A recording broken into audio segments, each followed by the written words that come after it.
This is the Dhammapada, 423 teachings from the Buddha, spoken slowly, without urgency.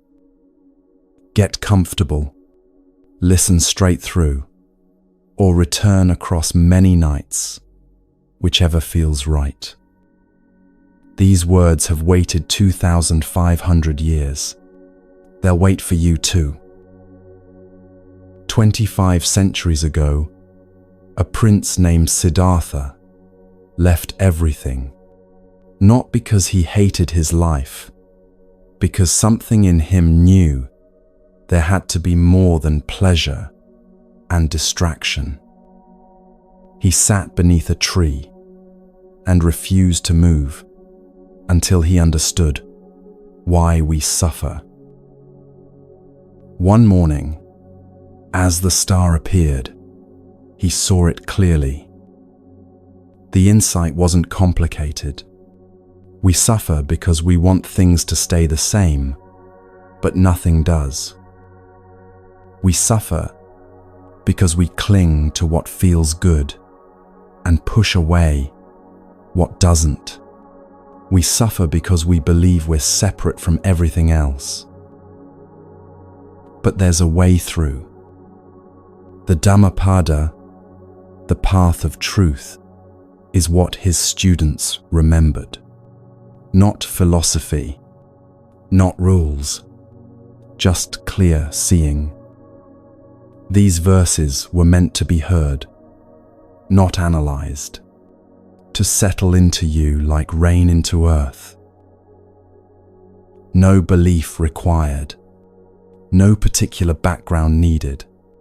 Just listen. Pause when you need to. Fall asleep if that's what comes. This isn't a test. Let's begin together. We start where the Buddha started, with the mind and what it creates.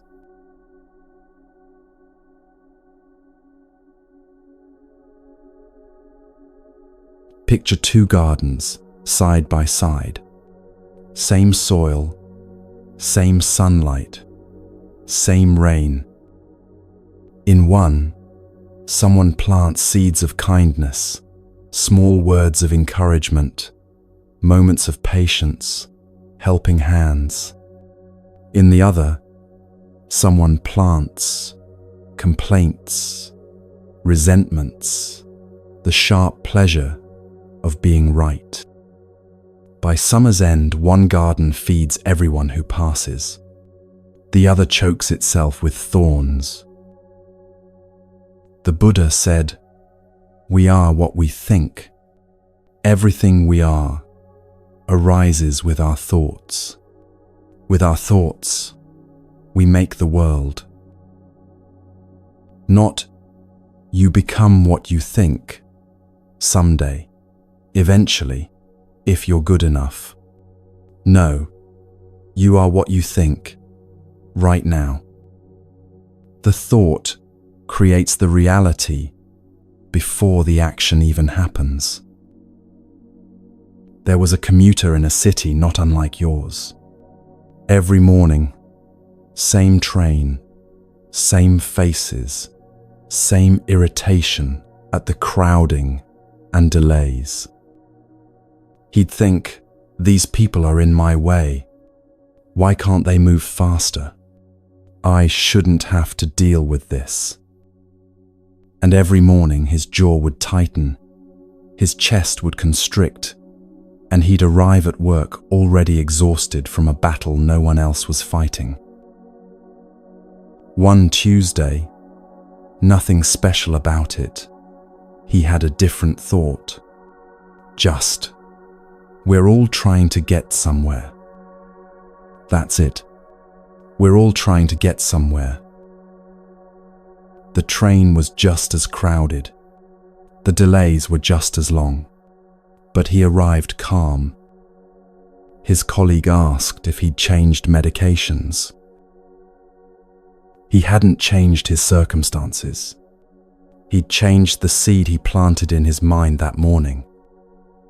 And it grew into a different day, entirely. The Buddha continues, if you speak or act with a confused mind, suffering follows you, like the wheel of a cart follows the ox that pulls it. But if you speak or act with a clear mind, happiness follows you, like a shadow that never leaves. This isn't poetry. It's mechanics. Cause and effect, as reliable as gravity. Someone insults you. You think, he humiliated me, she wronged me, they defeated me, he took what was mine. Hold those thoughts close. Rehearse them. Let them become your identity, and you'll never be free of hatred. Never. The hatred becomes who you are. But if you don't hold those thoughts, if you let them pass like clouds across an open sky, hatred has nothing to feed on. It dies of starvation. Hatred never ends through hatred. Hatred ends through love. This is the ancient law, and it hasn't changed. Not because love is nicer or more spiritual, because hatred perpetuates itself, and love doesn't. You can see it in families, in nations, in the comment sections of the internet. Someone must stop returning blow for blow, or the violence never ends. Most people don't know this. They live in the world, quarreling endlessly, thinking winning the argument matters.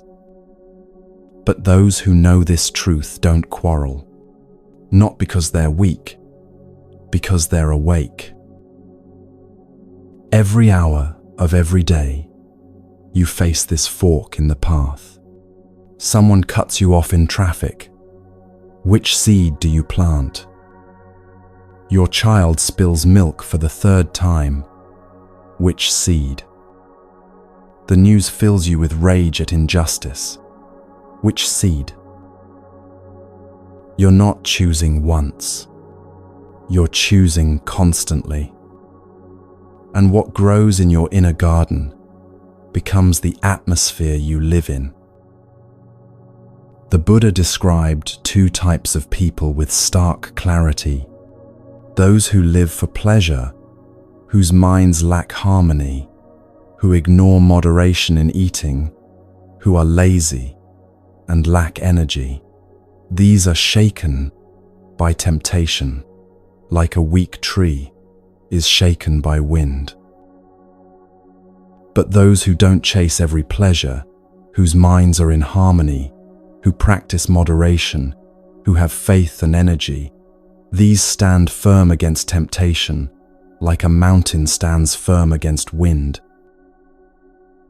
Notice he didn't say, never feel pleasure, or suffer constantly to prove your worth. He said, don't live for pleasure. Don't make it your compass, your God, your reason for being.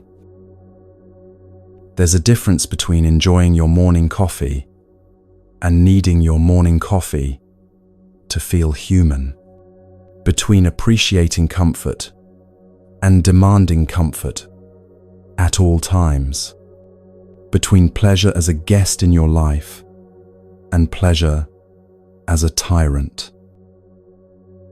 Some people wear robes that look holy but live with impure hearts, without self-control or truth. They're not worthy of the robes, the Buddha said.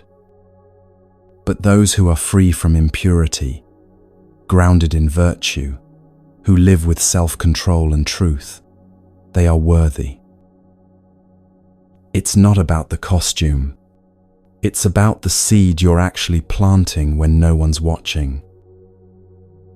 And once we see these two paths, one that leads to suffering, one that leads away from it, the question becomes, how do we stay awake enough to choose?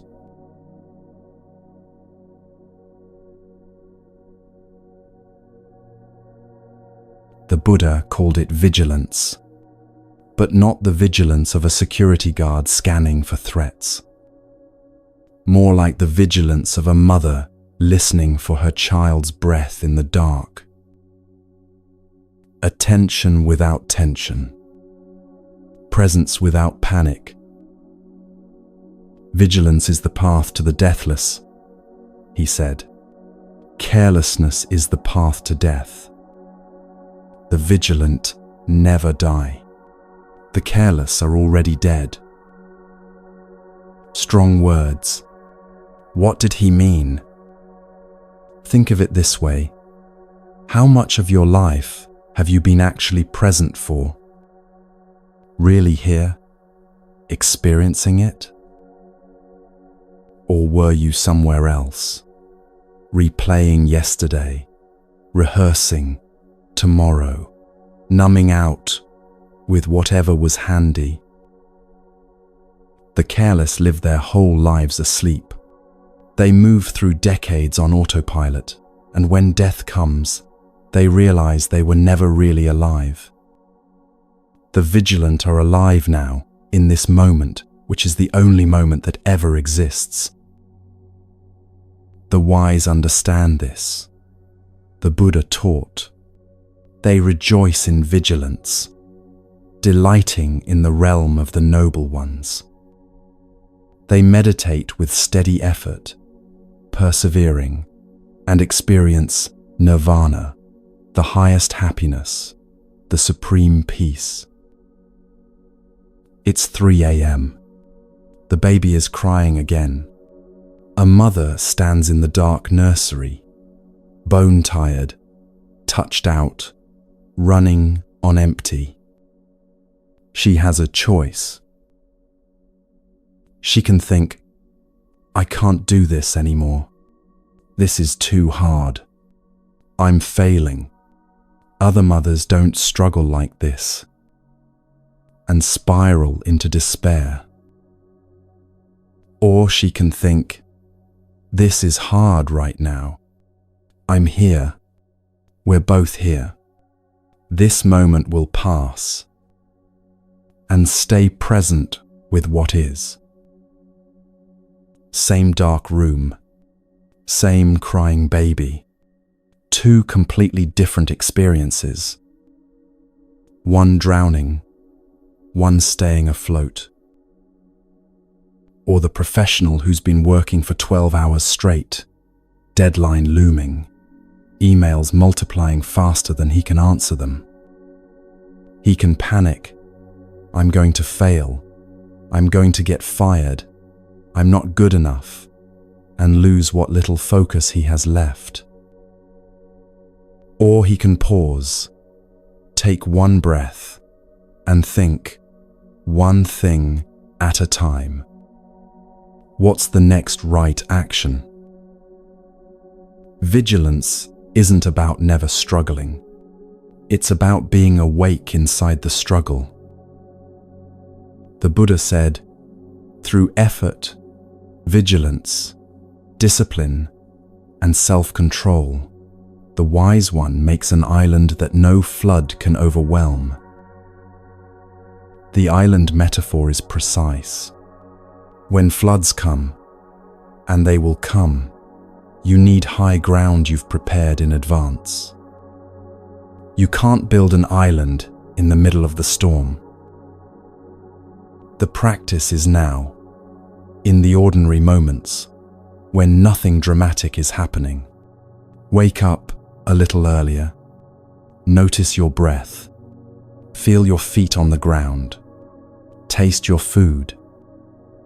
These small acts of presence build the island, stone by stone. Then when grief hits, when panic comes, when the diagnosis arrives, you have somewhere to stand. Not invulnerable, but not swept away. In the old stories, Indra became king of the gods through vigilance. Indra wasn't the strongest or the most talented. He was the most awake, the one who paid attention when others drifted.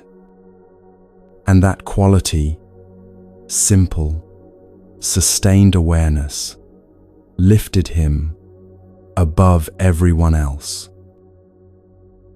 What does that mean for you? It means the game isn't rigged toward the naturally gifted or the lucky. It's available to anyone willing to stay present. The gods praise vigilance, the Buddha said.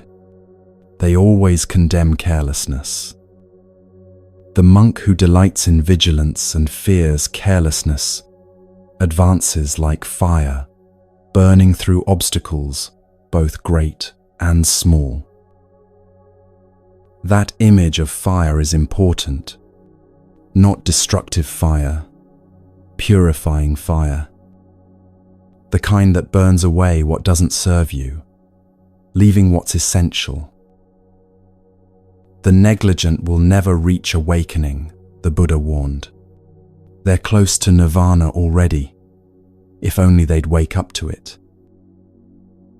But what exactly are we watching? What requires this steady attention?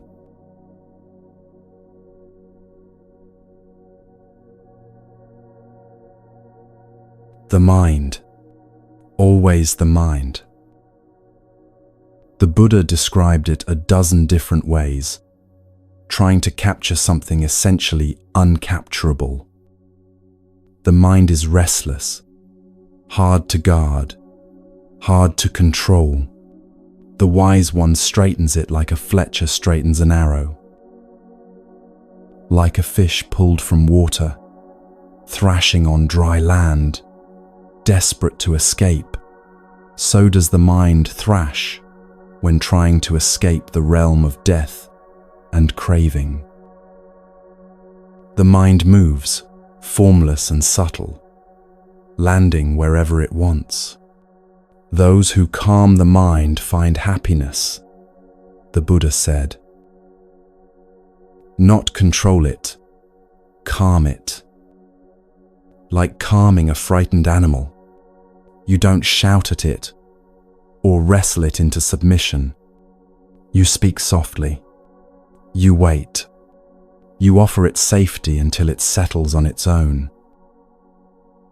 There was a meditation student, maybe you know her, maybe you've been her, who sat down to meditate with the best intentions. She'd read the books, set up the cushion, downloaded the app. She was ready. She closed her eyes and tried to focus on her breath. Within seconds, her mind was making a grocery list. She noticed, brought it back. Now it was replaying an argument from 3 days ago, rewriting what she should have said. She noticed, brought it back. Now it was planning vacation, fantasizing about quitting her job, wondering if she'd left the stove on. After 10 minutes, she opened her eyes, frustrated. My mind won't behave, she told her teacher. I can't make it stay still. The teacher smiled. You think the mind is supposed to obey you. That's like thinking the weather should obey you. The mind wanders. That's what minds do. Your job isn't to stop it from wandering. Your job is to notice when it wanders and gently, gently bring it back. How many times? She asked. As many times as it wanders, he said. 10,000 times if necessary. That's the practice. The Buddha taught, the mind is invisible, moving alone, incorporeal, dwelling in the cave of the heart. Those who subdue it are freed from the bonds of death. The cave of the heart. What a beautiful image. Your thoughts live there, in darkness, mostly unseen, even by you. But they run your entire life. Someone whose mind is unsteady, who doesn't know the true teaching, whose confidence wavers, their wisdom never becomes complete. But one whose mind is not flooded by desire, not afflicted by hate, who has transcended both good and evil. For that one who is awake, there is no fear.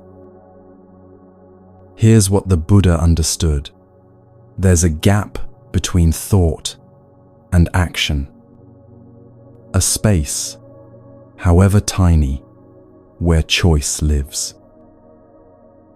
The thought arises, I want to yell at this person.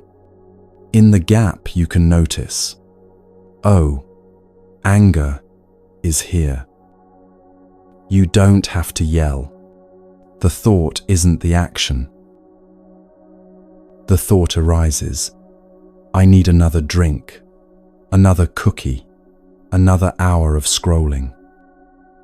In the gap you can notice, oh, craving is here. You don't have to obey it.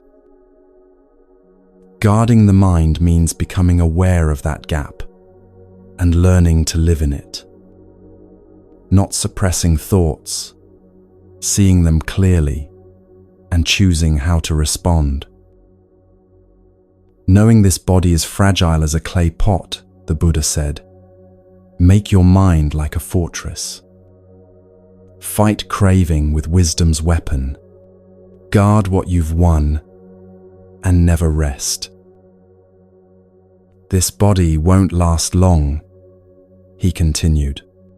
Cast aside, it will lie on the ground like a useless log. Whatever harm an enemy can do to an enemy, or a hater to another hater, far worse is the harm from a wrongly directed mind.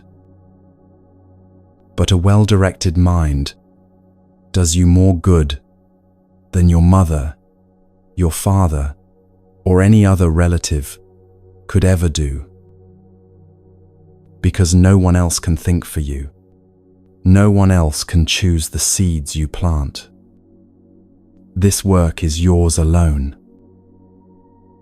And this mind of ours creates everything, including the world we'll wake up to tomorrow.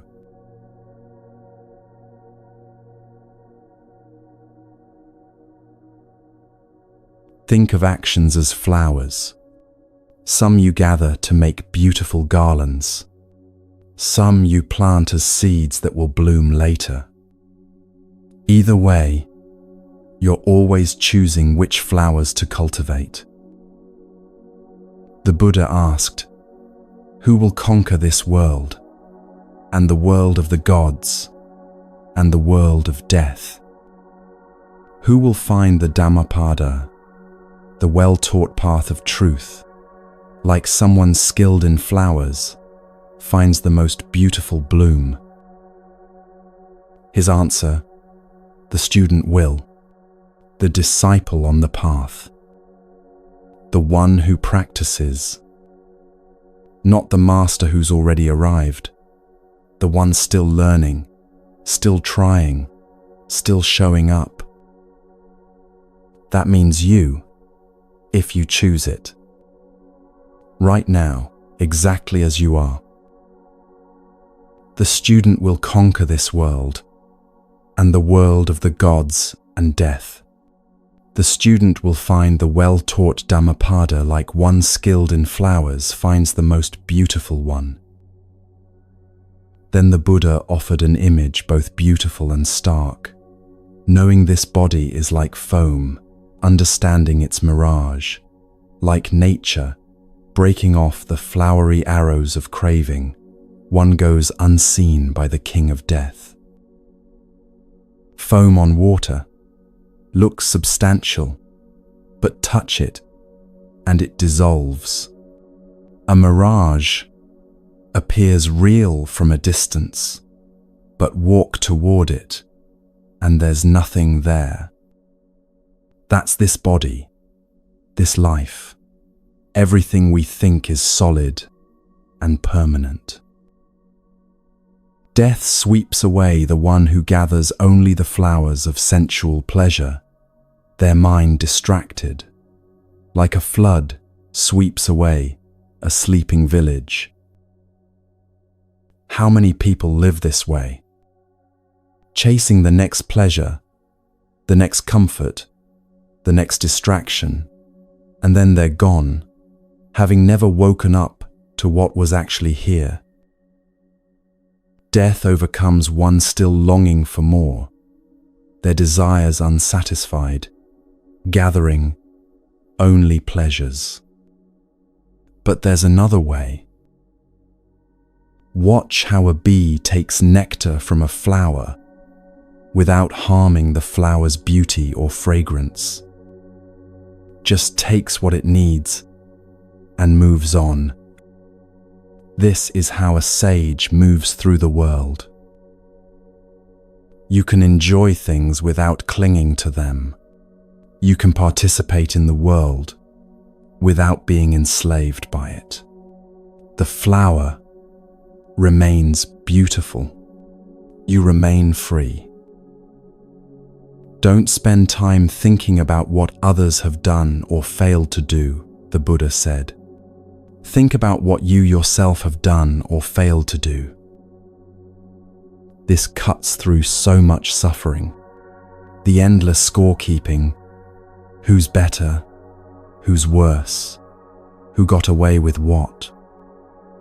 None of it matters. Your life is your life. Your actions are your responsibility. That's the whole field of play.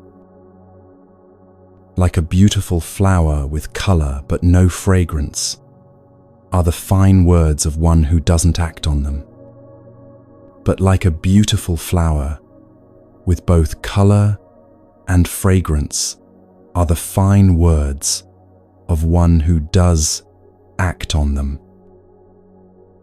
It's not about talking beautifully about compassion while being cruel, not about posting inspirational quotes while treating people terribly.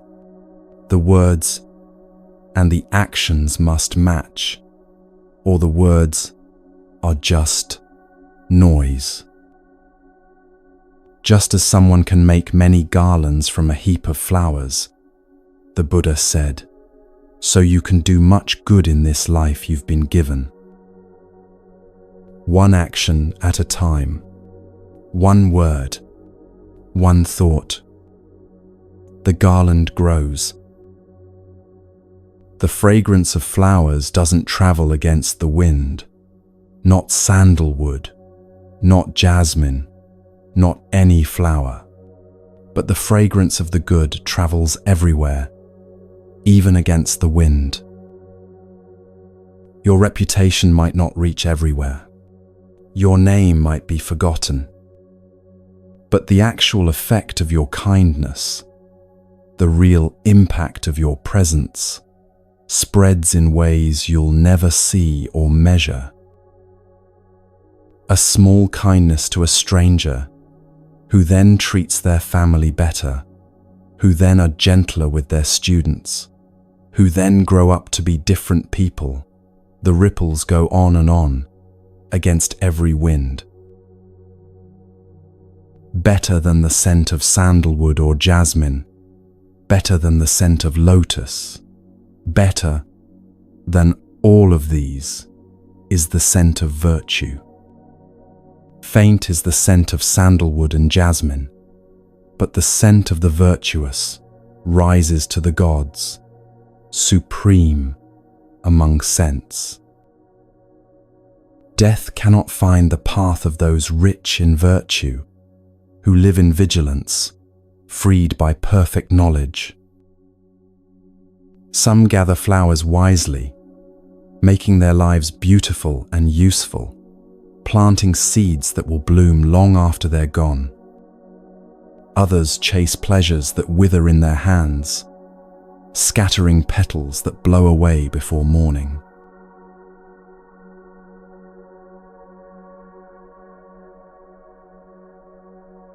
Let's be honest, we've all been the fool. Not sometimes, often, maybe even this morning. The Buddha wasn't pointing at other people when he talked about foolishness. He was describing a condition we all know intimately, the fog of not seeing clearly, of stumbling through life half asleep, convinced we understand when we don't. Long is the night for the sleepless, he said. Long is the road for the weary. Long is the cycle of birth and death for fools who don't know the true teaching. Think about a night you couldn't sleep. Maybe worry kept you up, or pain, or the neighbor's party. 3 a.m. feels like it will never end. 4 a.m. stretches into eternity. That's what the Buddha meant by a long night. Time becomes torture when you're trapped in it. The fool's whole life is like that. Everything takes longer, hurts more, leads nowhere. Not because the universe is punishing them, because they keep walking in circles, convinced each circle is progress. There was a man who spent his life accumulating. Better job, bigger house, nicer car, more impressive title. He had a detailed mental list of everything he owned and everything he was owed. One day, sitting in his expensive office, he had a thought that stopped him cold. I don't own any of this. It owns me. The house he was so proud of, he worked 60-hour weeks to pay for it and barely spent time there. The title on his business card, it consumed his health and his relationships. His children, he thought of them as his, but they were growing up with or without his attention. And then the deeper realization, he didn't even own himself. His thoughts ran him. His habits controlled him. His fears decided everything. He was a passenger in his own life, convinced he was driving.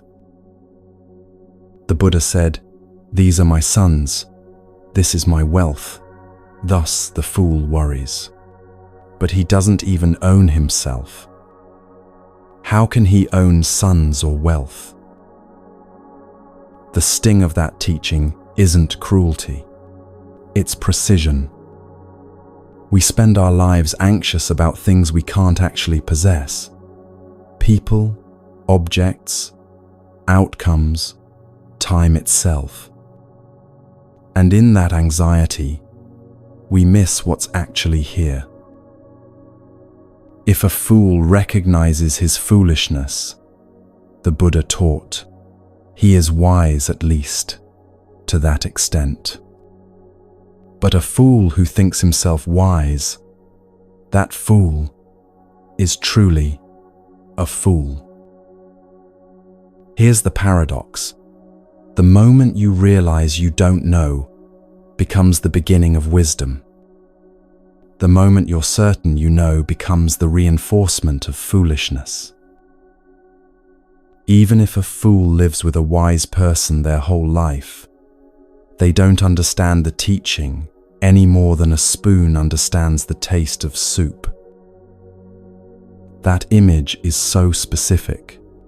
The spoon sits in the soup. The spoon delivers the soup. The spoon is essential to the soup-eating process. But the spoon never tastes it. never knows what it's carrying.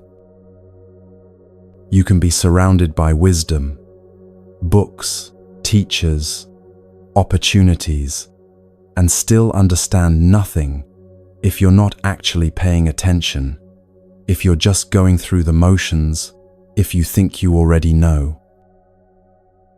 The fool who imagines he is wise lives with himself as his own enemy, the Buddha said, always doing harmful things that eventually bear bitter fruit. Watch how that works. Someone lies because it's easier than telling the truth. The lie works, so they lie again. Small lies become bigger lies. Eventually, the whole structure of their life rests on fabrication, and they can't remember what's real anymore. Or someone uses anger as a weapon because it gets results. People back down when you rage. It feels like power. Until everyone who loves you learns to stay away, and you're powerful and alone. An action isn't good, the Buddha said, if you have to regret it afterward, if its fruit is tears and remorse. An action is good if you don't regret it afterward, if its fruit is joy and happiness. Simple test. How do you feel the next morning? Not in the moment of impulse, the next day, the next week, when the consequences arrive. Evil seems sweet to the fool until it ripens, the Buddha warned. When it ripens, the fool suffers. Think of someone eating an entire cake. Delicious for a while. Then the stomachache comes. Then the shame. Then the pattern repeats, because the lesson wasn't learned.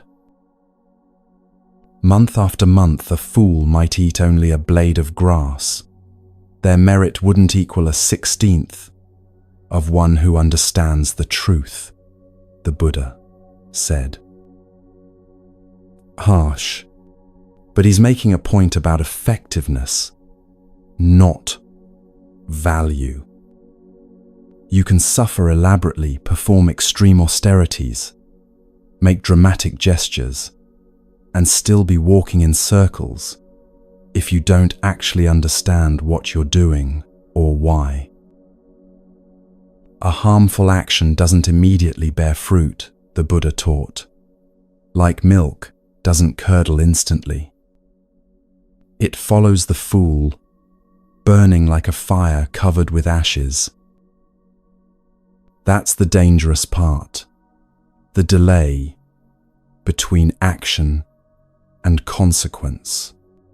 Do something harmful, and nothing bad happens right away. So you think you got away with it. You do it again. Still nothing. The fire is burning underneath the whole time, invisible, until suddenly everything's ablaze and you can't remember how it started. The Buddha described the fool's relationship with knowledge almost tenderly. Whatever knowledge a fool acquires, it only harms him, destroying whatever good qualities he has, splitting his head open. Meaning, a fool uses knowledge as a weapon against himself, gets just enough information to be dangerous, just enough skill to create bigger problems, just enough confidence to make catastrophic decisions. The fool suffers not knowing, suffers in the wanting, the grasping, the endless search for something to fill, the emptiness that can't be filled from outside. The wise see differently.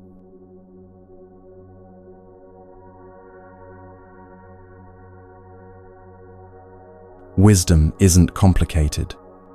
It's seeing what's actually there, instead of what you wish was there, or fear might be there, or remember being there once. Just what is. Even if a perceptive person lives with a wise one for only a moment, the Buddha said, they quickly understand the teaching, like the tongue knows the taste of soup. The tongue doesn't need convincing. It doesn't need to study the soup's recipe or history. It just tastes. Direct experience, immediate knowing. That's wisdom, not accumulated information, but clear perception. There was a young woman struggling with a decision about whether to leave a relationship.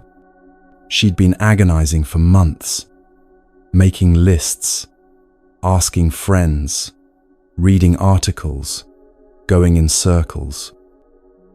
Every conversation ended the same way. I just don't know what to do. She met someone older, someone who'd lived through some things, described the whole situation, the good parts, the painful parts, the confusion, waited for advice. The older woman was quiet for a moment, then asked, when you wake up in the morning, before your mind starts explaining and justifying, what does your body know? The young woman started to answer, then stopped. Started again, stopped again. Then she began to cry, because her body had been telling her the answer for months, and she'd been talking herself out of listening to it. That's the difference. The fool collects opinions and theories. The wise one sees what's actually happening. The Buddha said, as rain pours through a poorly thatched roof, so passion pours through an untrained mind. As rain doesn't pour through a well-thatched roof, so passion doesn't pour through a well-trained mind. A well-trained mind isn't one that knows a lot of facts. It's one that can see clearly without being overwhelmed by what it sees. Can feel anger without becoming anger. Can notice fear without being ruled by fear. The wise person is unshaken by praise or blame, the Buddha taught, like a solid rock is unshaken by the wind. Not because they don't care what people think, because they know who they are, regardless of what people think. Praise doesn't make you better. Blame doesn't make you worse. You're just what you are, doing what you're doing, learning as you go. Like a deep, clear, calm lake, the wise become serene when they hear the teaching.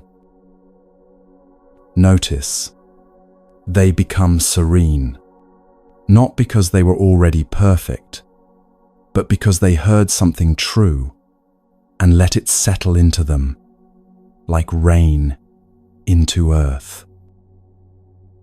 Good people give up attachment to everything, the Buddha said. They don't chatter about what they crave, touched by happiness or pain. They remain even. That doesn't mean not feeling. It means not being tossed around by every feeling like a leaf in wind. You can feel grief without drowning in it. You can feel joy without clinging to it desperately, terrified it will leave. The wise don't seek children, wealth, or power for themselves or others, the Buddha taught. They don't prosper through wrongdoing. They are virtuous, wise, and righteous. This isn't about having nothing. It's about not defining yourself by what you have, not sacrificing your integrity to get more, not measuring your worth by your accumulation. Few cross to the far shore, the Buddha said. Most people just run up and down this shore. But those who follow the well-taught teaching cross over, beyond death's realm. Two shores, the one we know and the one we can barely imagine. Most people spend their whole lives on familiar ground, running faster and faster, thinking speed equals progress, never realizing there's another shore entirely, where different rules apply. Leaving the dark path behind and cultivating the bright, the wise leave home for the homeless state, seeking joy in detachment where pleasure is hard to find. Homelessness here doesn't mean living under a bridge. It means not being defined by your circumstances, not needing everything arranged just right to be okay, not carrying your identity like a house you're trapped inside. Free from possessions and desires, cleaning away the stains of the mind, these people shine with pure radiance, enjoying even in this life the deathless freedom of nirvana. The wise create islands through clear seeing, through not lying to themselves, through paying attention. Solid ground that holds when everything else is flooding. But what holds them there, on those islands they've built? What keeps them from drifting back to the familiar shore, back to the old patterns, back to sleep?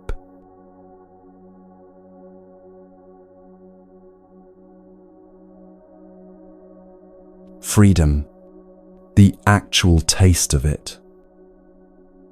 The Buddha describes someone who has completed the journey, who has no more sorrow, who is completely free, who has broken all bonds. For such a one, there is no more burning. No more burning. What an image. Think of how much of ordinary life is a kind of fever. The fever of wanting, of comparing, of never having enough, of always being slightly dissatisfied, of needing things to be different than they are. That fever just stops. Not because you've achieved everything you wanted, because you've stopped needing achievement to feel okay. You've arrived home, and home was here all along. The mindful are always striving, the Buddha said. They don't delight in settling down. Like swans leaving a lake, they abandon home after home. There was a swan that lived on a small pond for years. Good pond, plenty of food, safe from predators. One morning in autumn, something shifted. The air changed. Something in the swan's body knew, time to go. It didn't hate the pond, wasn't running from danger, just the season had changed, and staying would mean dying. So it flew. That's the freedom the Buddha described. Not escaping from something, but moving toward what's actually happening, what's actually needed, what's actually true. Not weighed down by the past or anxious about the future. Just responding clearly to what is. Those who have no accumulation, who eat with full understanding, whose range is the freedom of emptiness without signs, their path is as hard to trace as that of birds through the sky. Birds don't leave footprints in air. You can't track where they've been. That's what happens when you stop clinging. You move through life without creating the heavy tracks of, I did this, I deserve that, remember when what about me? Someone whose passions are stilled, who is free from clinging to food, whose range is emptiness and freedom. Their path is hard to trace, like birds in the sky.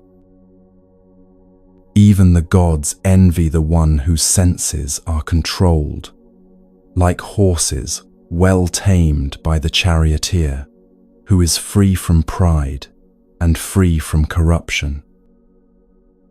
Free from corruption doesn't mean never making mistakes.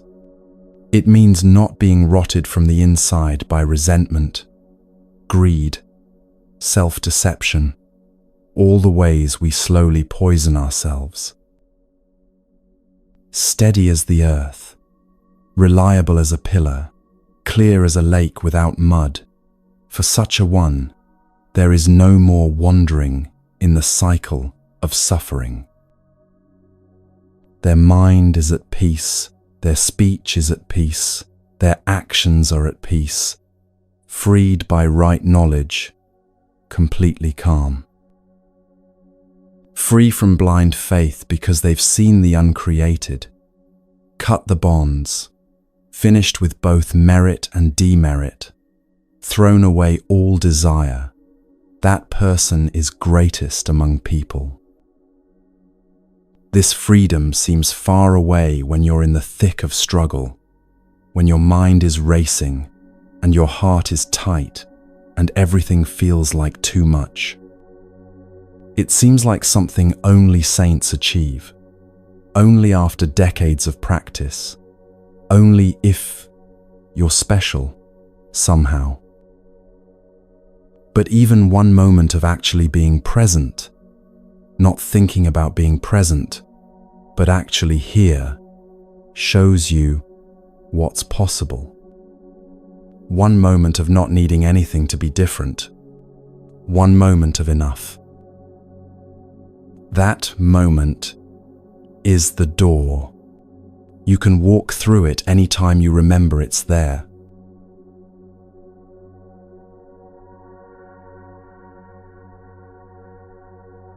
Better than 1,000 useless words is one word that brings peace. Better than 1,000 useless verses is one verse that brings peace. Better than 100 useless poems is one line of poetry that brings peace. The Buddha kept hammering this point, repeating it with slight variations, making sure it landed. More isn't better. Better is better. We live in a world that counts everything. Steps, calories, followers, hours worked, books read, goals achieved. More, faster, bigger, longer. The entire culture runs on accumulation. But the Buddha said, stop counting. Start paying attention. If someone conquered 1,000 men in battle 1,000 times, and another person conquered only himself, that second victory would be the greater. Think about what conquering 1,000 men meant in the Buddha's time. You'd be famous, legendary. Songs would be written about you. Your name would echo through generations. And the Buddha said, that's nothing compared to someone who wins the battle against their own worst impulses. Nobody sees that victory. There's no trophy, no applause, no recognition. It happens in the dark at 3 a.m., when you choose not to send the angry email, when you decide not to have the drink, When you stop the spiral of self-hatred before it takes you under. That's the real war, and it's fought in moments so small they seem insignificant. It's Tuesday afternoon. You're tired. Someone says something dismissive in a meeting, and you feel the heat rise in your chest. Your mind instantly scripts the cutting response, the perfect comeback that will put them in their place. Old you would have said it, would have enjoyed the flash of power, the momentary satisfaction of winning, then spent the rest of the day feeling slightly sick, replaying it, justifying it, wondering if you went too far. New you, the one who's learning to conquer yourself, takes a breath, feels the urge, doesn't act on it, says something neutral or says nothing at all. Nobody notices. Nobody congratulates you. But you just won a battle that matters more than any external victory. Greater than defeating yourself in battle, the Buddha said, is defeating yourself. Neither gods nor demigods, neither death nor the forces of corruption can turn that victory into defeat. Because once you've tasted the freedom of not being controlled by every impulse, every fear, every craving, no one can take that from you. External circumstances can change. You can lose money, status, relationships. But the capacity to choose your response, that's yours. Month after month, someone might make offerings for 100 years. The Buddha taught. But if they honored a self-conquered person for even a moment, that brief honor would be worth more than 100 years of offerings. Or 100 years of tending the sacred fire in the forest, less valuable than a moment of reverence for someone who's won the inner battle.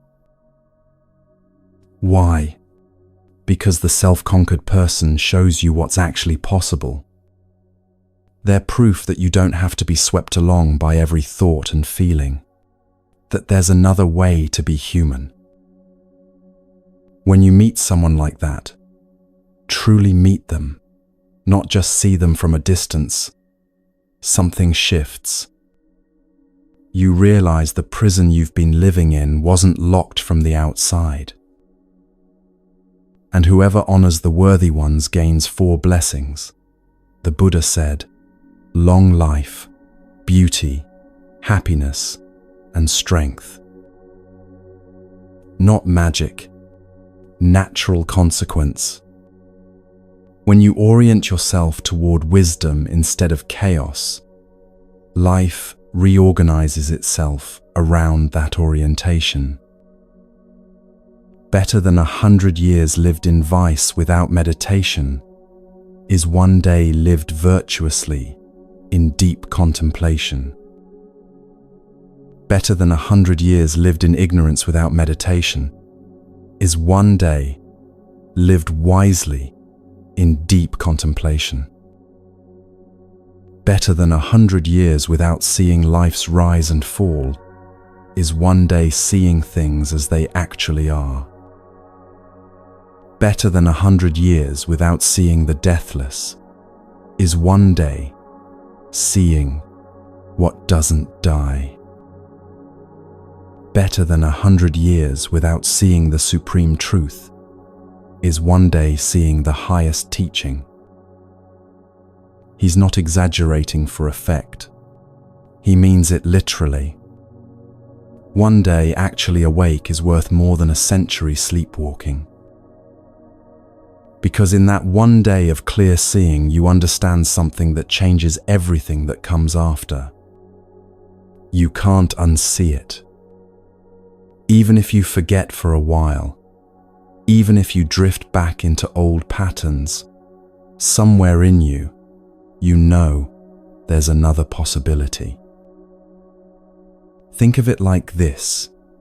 You can live in a house for 100 years without ever noticing the door to the garden. One day, someone shows you the door. Even if you don't walk through it right away, even if you only peek out occasionally, your relationship to the house has changed forever. You know it's not the whole world.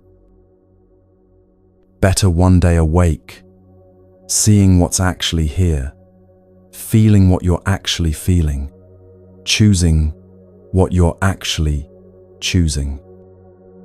Instead of a lifetime of going through the motions, playing the role, following the script someone else wrote. But what pulls us back to sleep? What makes us forget what we've seen?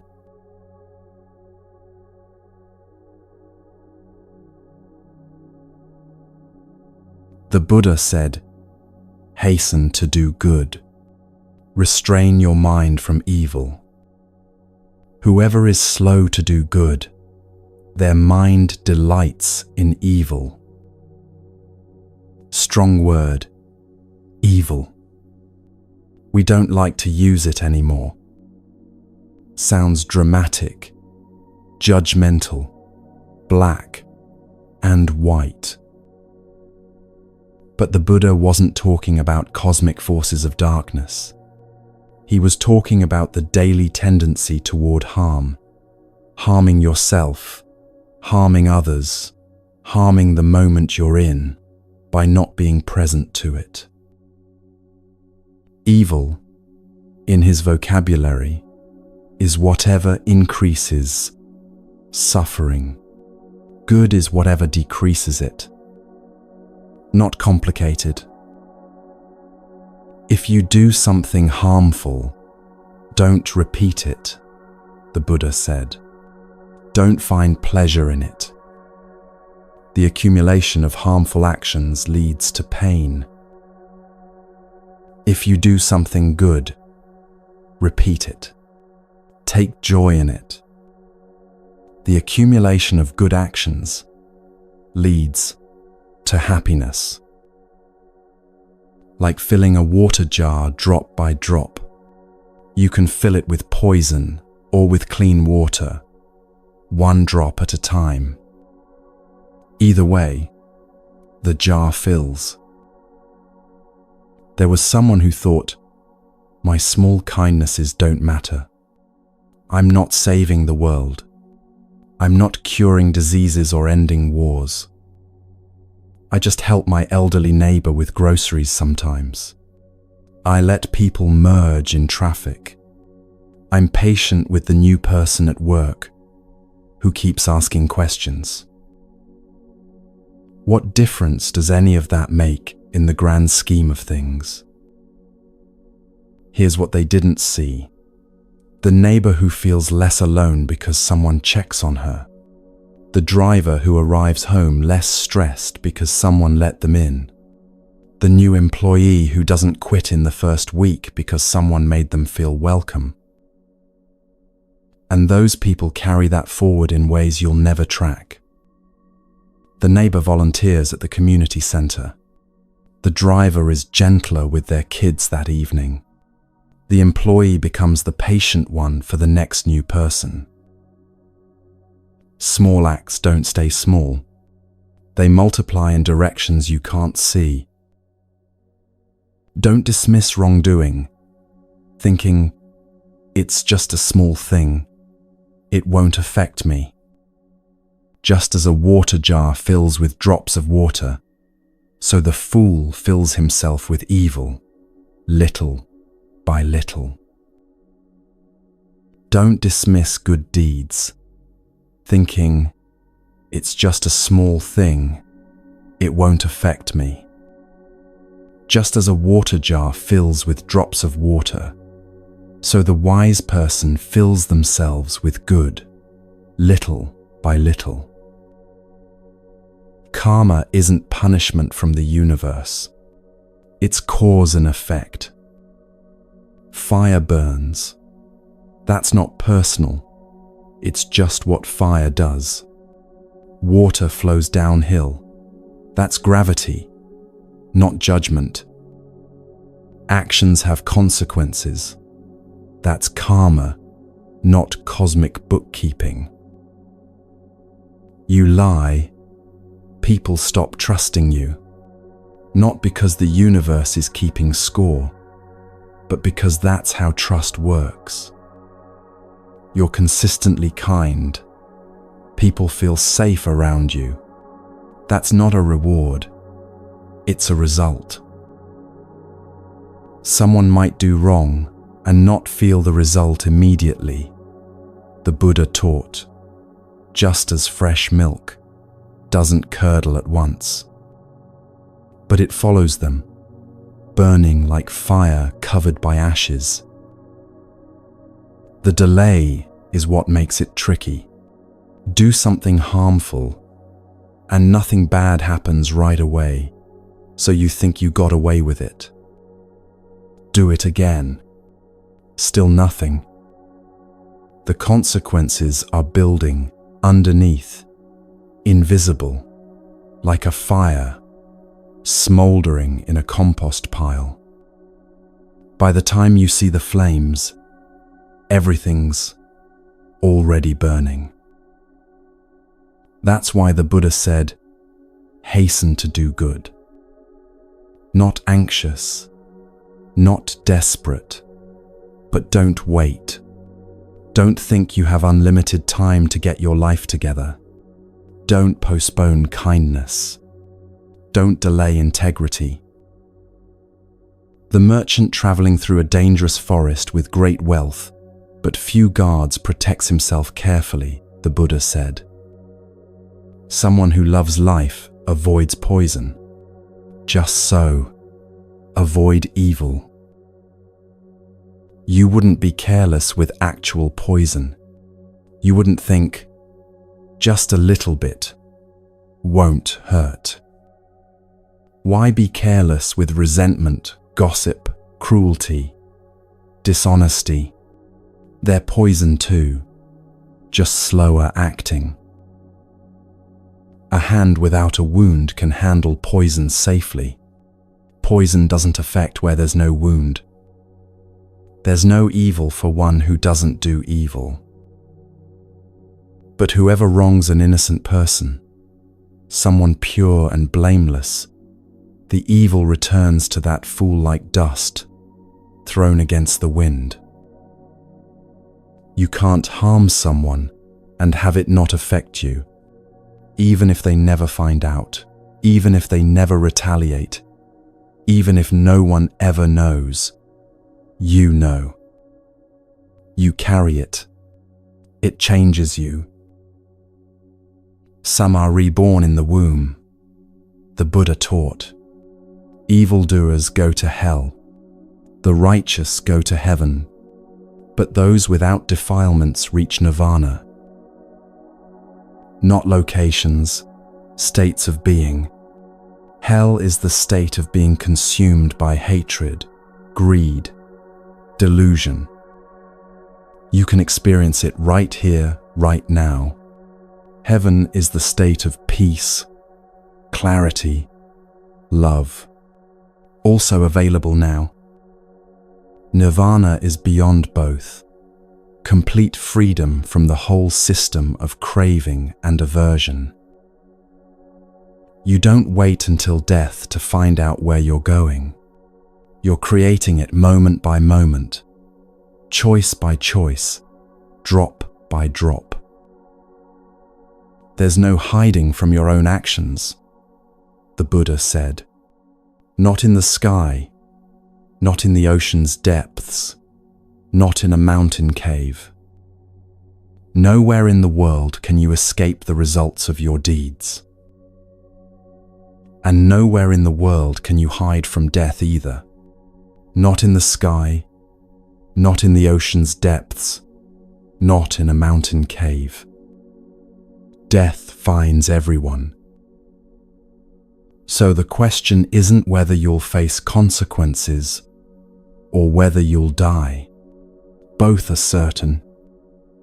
The question is, what are you doing with the time you have? What are you filling the jar with? What traces are you leaving? Good and evil leave traces in your mind, in your body, in the way you move through the world. They shape you from the inside out, making you into someone who either adds to the suffering or helps relieve it. But both the person who does good and the person who does harm must eventually face the same fundamental fact of existence.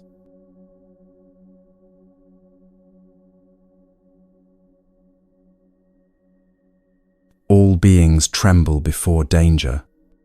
All fear death. When you see yourself in others, you neither kill nor cause killing. The Buddha starts with the most basic fact. Everyone wants to live. Not just you, everyone. The spider you're about to crush, the mosquito buzzing near your ear, the person who just cut you off in traffic. Every living thing is clinging to existence with everything it has. All beings fear danger. Life is dear to all. Seeing yourself in others, you neither kill nor cause killing. This isn't about becoming perfect or achieving some impossible standard of purity. It's about recognition, that desperate desire to keep living that you feel. Everything else feels it too. There's a moment that changes some people. Maybe you've had it. You're about to kill something, a bug maybe, or you're holding a weapon, or you're about to say words that will destroy someone. And you pause, just for a second. And in that pause you see it clearly. This thing wants to live as much as I do. A man was in his garage, about to spray pesticide on a wasp nest. He'd been stung before, hated wasps, had every justification. The spray was in his hand. The nest was right there. He watched one wasp for a moment, just watched it, saw how carefully it was building, how focused it was, how it was just trying to create a home and keep its young safe. Same thing he was doing, different scale.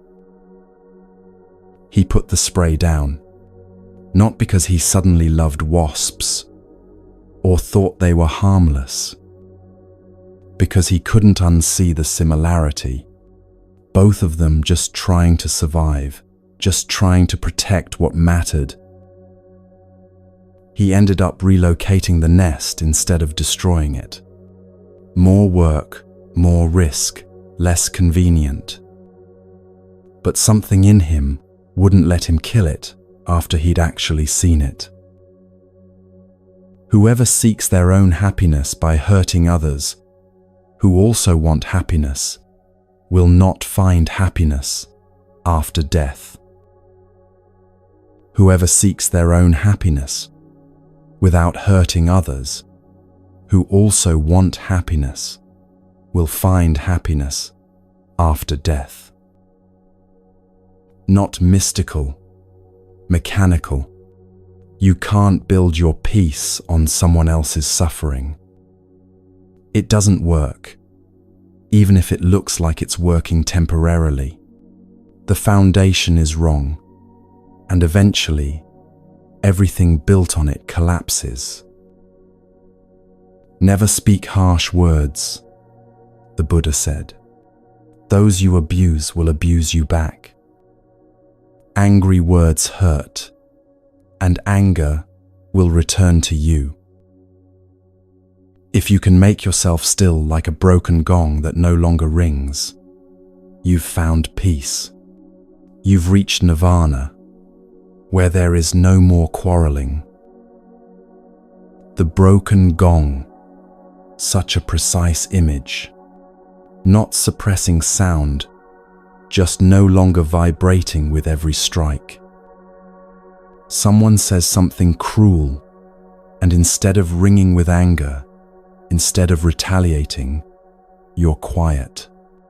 Not dead, not passive, just not adding to the noise. That's what transformed anger looks like. Not pretending you're not hurt, not swallowing it and letting it poison you, just not passing it on, not keeping the cycle going. The gong can still be struck. People will still try to provoke you, hurt you, get a reaction from you.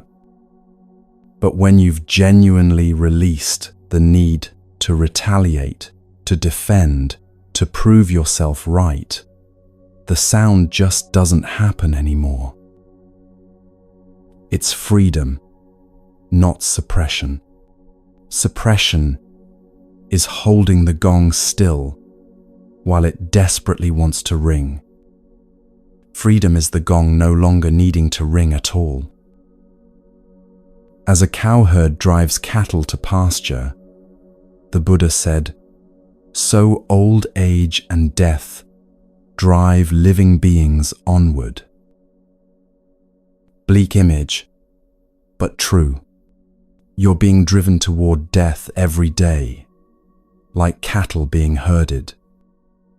The question is, are you awake for the journey, or are you just stumbling along, head down, not noticing where you're going? When a fool does evil deeds, they don't realize they're lighting a fire in which they themselves will burn.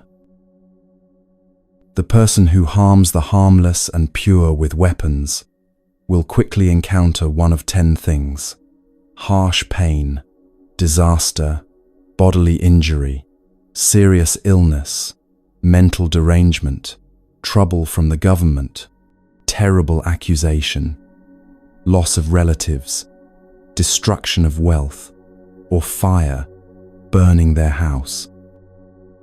After death, they're reborn in hell. Heavy consequences, and the Buddha didn't soften them, because he'd seen it happen over and over. Harm creates more harm. Violence creates more violence, until the person who started it is drowning in the results of their own actions. We share this fear of death. All of us, everything alive. That shared vulnerability should make us gentler with each other, more careful with the power we have to harm. What lies beyond?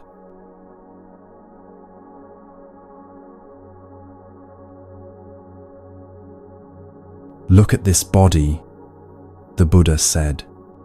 A painted puppet with joints and hinges, plastered together, subject to disease, full of thoughts that never last.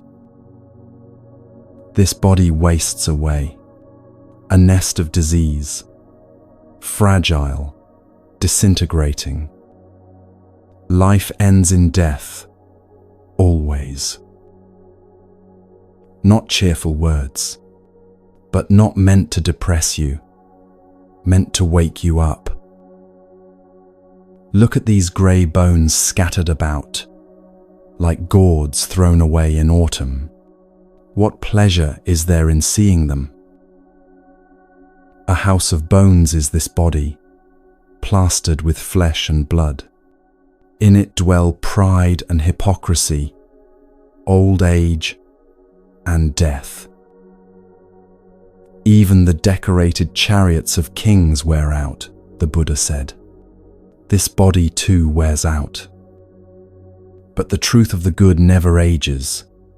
The wise declare this to each other. everything physical deteriorates. The most beautiful face ages. The strongest body weakens. The sharpest mind dulls. But understanding, real seeing, doesn't fade with the body. It's the only thing worth gathering because it's the only thing you can actually keep. There was someone sitting by a hospital bed, watching their father die, slowly, over days. The body that had seemed so solid, so permanent, was just leaving. Hour by hour, less of him was there. The sharp mind that had intimidated everyone, gone. The strong hands that had built things, still.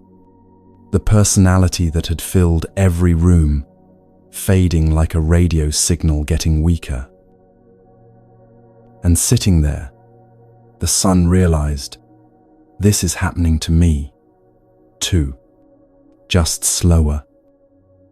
Every single thing I think is solid and permanent is dissolving, right now, just too slowly to see. It could have been terrifying. It should have been. But instead, something loosened. If this is all temporary, the body, the achievements, the identity, the story about who I am, then what's actually real? What remains when everything else falls away? The question itself was a door opening. For 3 days after the funeral, he couldn't stop thinking about it. Not morbidly, just clearly. His father had worked 70-hour weeks building a business empire, had sacrificed relationships, health, presence with his children. For what? The empire was already being dissolved, sold off to strangers who didn't know or care about the man who built it. The son looked at his own life, the same patterns starting, the same choices being made. Racing toward what? Building what? All of it heading toward the same hospital bed, the same dissolving, the same forgotten empire. That's when he understood what the Buddha meant about this body being a temporary house. You don't own it. You're renting it for an unknown period, and eviction is certain. The Buddha, at his own awakening, spoke directly to the process that creates this body, this life, this endless cycling. Through countless births I wandered, seeking, but never finding the builder of this house. Painful is birth again and again. But now I've seen you, builder. You'll build no more houses. Your rafters are broken, your ridgepole shattered. My mind has attained the unconditioned. Achieved is the end of craving. The builder is craving itself, the force that keeps constructing new identities, new stories, new versions of me that need to be protected and maintained. When you see it clearly, really see how it operates, it loses its power. The house isn't your body, it's the whole structure of self. You keep building and rebuilding, trying to make it permanent when it's designed to fall apart.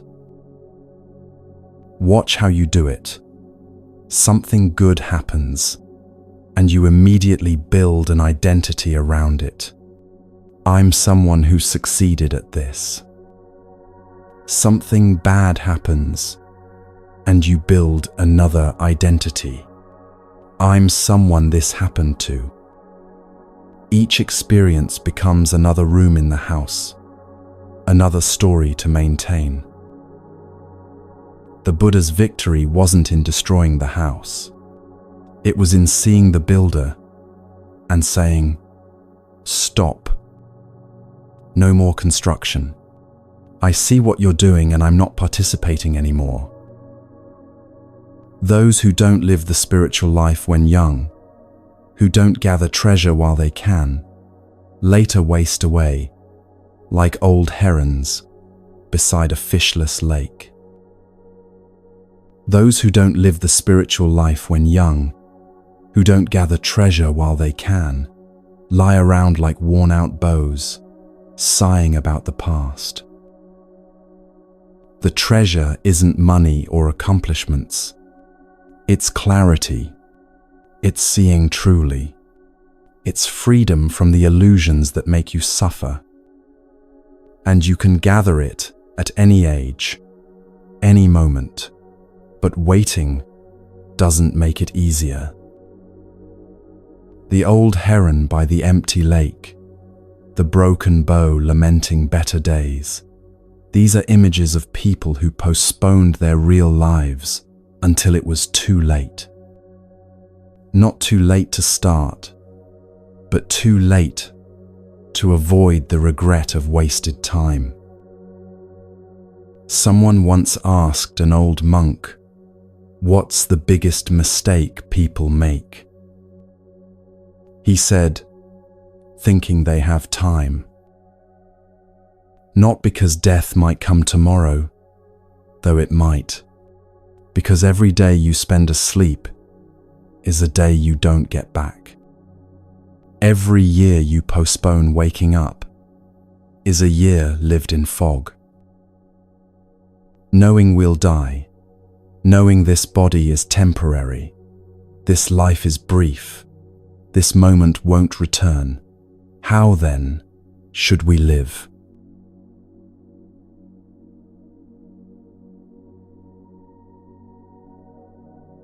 If you hold yourself dear, the Buddha said, guard yourself well.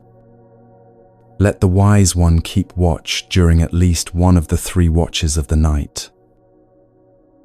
First, establish yourself in what is proper, then teach others.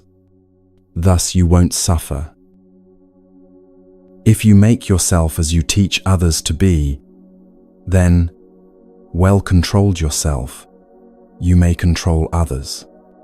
The self is indeed hard to master. You are your own refuge. What other refuge could there be? When you're well trained, you gain a refuge hard to find. This is the teaching that people resist most. You're on your own. Not because no one cares, not because help isn't available, because ultimately, no one else can do your inner work for you. You are your own refuge. What does that actually feel like? It feels like coming home after a long journey and realizing the thing you were searching for was there all along. It feels like standing on ground that doesn't shift, not because circumstances are stable, but because you've found the part of you that's steady, regardless of circumstances. It's not loneliness. It's the opposite. It's discovering that you're not actually separate from everything else, that the refuge inside you connects to something larger than your individual story. The master and the servant both being you, that's the paradox. You train yourself, you discipline yourself, you liberate yourself. No one else can do it, and you can't outsource it. There was someone who spent years blaming everyone else for what was wrong with their life. Parents who didn't understand them, teachers who didn't see their potential, partners who didn't appreciate them, employers who didn't recognize their worth, an endless list of people who had failed them. One day, after another relationship ended the same way all the others had, they had a thought, what if it's me? Not, I'm terrible, or I'm worthless. Just, what if the common factor in all these situations is me? And what if I have some power to change that? Terrifying thought. Also liberating. Because if other people were the problem, you were powerless. If you were the problem, or at least part of it, you could do something about it. That's when the real work started. Not blaming themselves instead of others, but taking responsibility for the only thing they could actually control: their own actions, their own responses, their own patterns. They started noticing every relationship ended with the same fight. Different people, different circumstances, but the same dynamic. They'd feel unappreciated, get defensive, shut down emotionally, wait for the other person to apologize first. Then act surprised when the relationship fell apart. Seeing the pattern didn't instantly fix it, but seeing it meant they could start working with it instead of being blindly controlled by it. That's what becoming your own refuge means. Not that you never need help. You do. Not that you figure everything out alone. You won't. But that you stop waiting for someone else to rescue you and start taking responsibility for your own liberation. By oneself is evil done, the Buddha taught. By oneself is one defiled. By oneself is evil left undone. By oneself is one purified. Purity and impurity depend on oneself. No one can purify another. This is the hardest and the most hopeful thing he taught. Hardest because you can't blame anyone else. Most hopeful because you don't have to wait for anyone else to change. The evil you commit is born from yourself, produced by yourself, arising from yourself. It crushes you as a diamond grinds down a hard stone. That image of stone crushing stone, both hard, both seemingly strong, but one destroys the other through constant pressure. Your own harmful patterns, unchecked, will eventually crush the good in you. One whose great corruption spreads like a creeper, choking a tree, does to themselves what their enemies wish for them. The Malava creeper grows over a tree, wraps around it, slowly strangles it. The tree doesn't die from outside attack, it dies from what it allowed to grow on it. That's what happens when you let harmful habits take root and spread. You see it in addiction.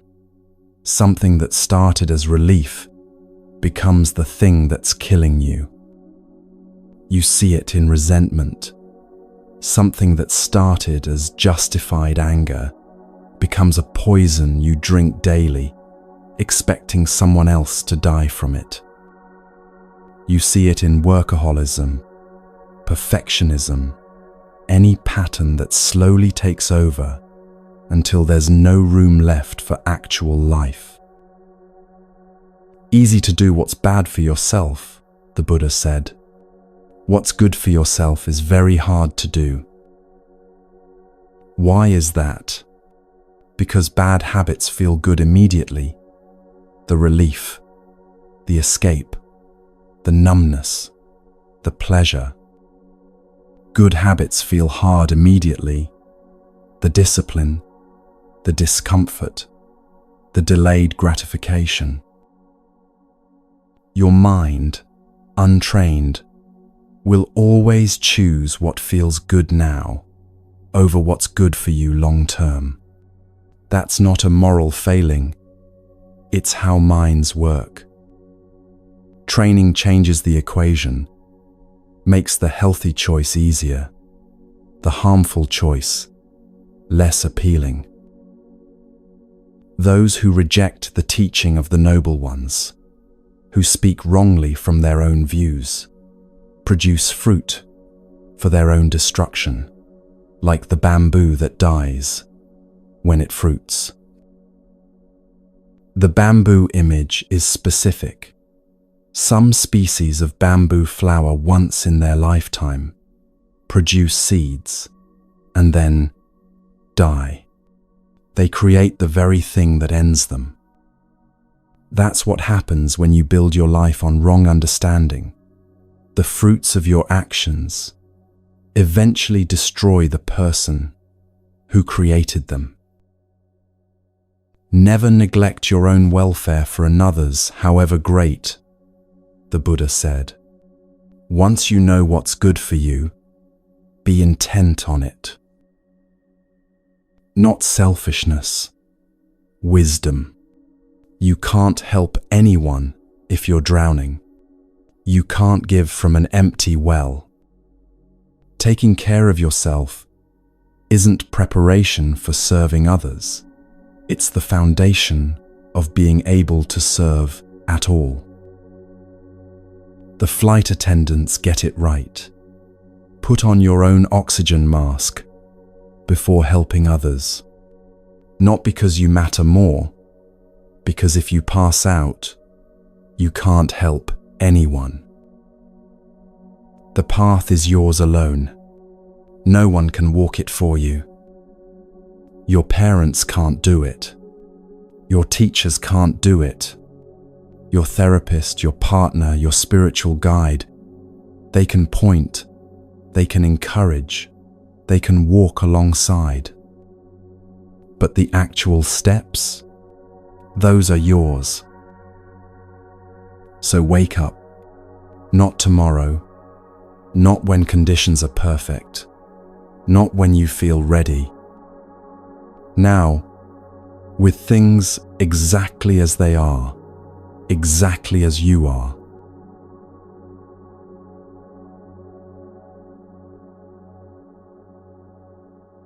Don't live carelessly, the Buddha said. Don't follow wrong ideas. Don't be attached to the world. Don't sink into it. Wake up. Practice the teaching. Those who do live joyfully, both now and in what comes after. Wake up. Practice the teaching. Don't practice wrongly. Those who practice the teaching live joyfully, both now and in what comes after. The urgency in these words isn't meant to create panic. It's meant to cut through the fog of postponement, the comfortable numbness, the endless loop of, I'll start tomorrow. Look at the world as a bubble, the Buddha said. Look at it as a mirage. Those who see the world this way aren't seen by the King of Death. A bubble, beautiful, iridescent, fascinating. Touch it, and it's gone. A mirage looks like water from a distance, but walk toward it, and there's nothing there. That's everything we think is solid. Money, status, relationships, the story we tell about who we are. Not saying these things don't exist, or don't matter, saying they're not what we think they are. They're temporary, conditional, constantly changing. Building your entire life on them is like building a house on a bubble. Come and look at this world, the Buddha said. It's like a decorated royal carriage. Fools are impressed by it, but the wise see through the show. The painted carriage, gilded, ornate, designed to impress. Everyone stops to stare at it. But it's still just wood and paint, still heading toward the same destination as every other vehicle, still subject to wear and breakdown. There was someone who spent 40 years preparing to live, not living, preparing. First, they had to finish school, then establish a career, then buy a house, then save for retirement. Always the next milestone, the next achievement, the next box to check before real life could begin. At 60, they realized, I've been waiting to start my life, and I've already lived most of it. The books they meant to read, still unread. The places they wanted to visit, still unvisited. The relationships they intended to repair, still broken. The creative work they dreamed of, still undone.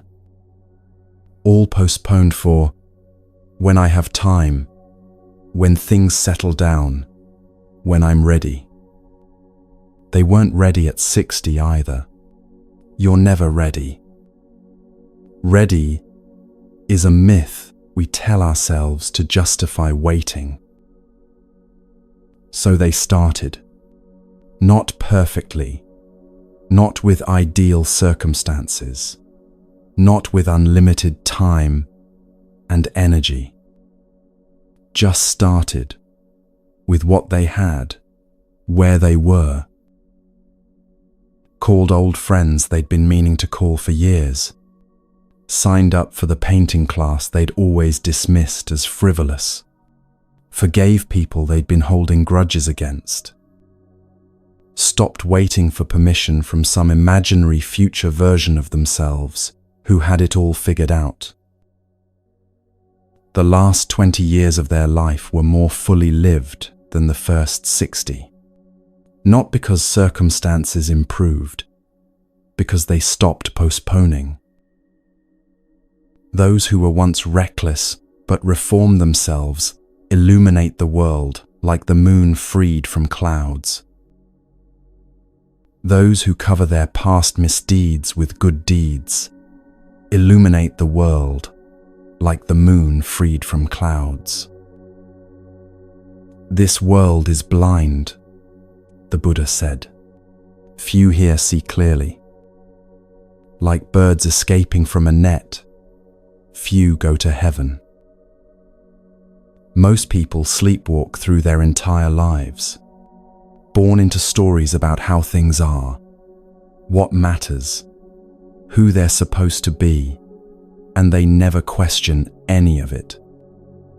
Just accept the net as reality and stop noticing they're trapped. How rare to meet someone actually awake, someone not performing their life, but living it. Someone who's questioned everything and arrived at their own understanding, instead of just repeating what they were taught. Some awaken. They become something else entirely.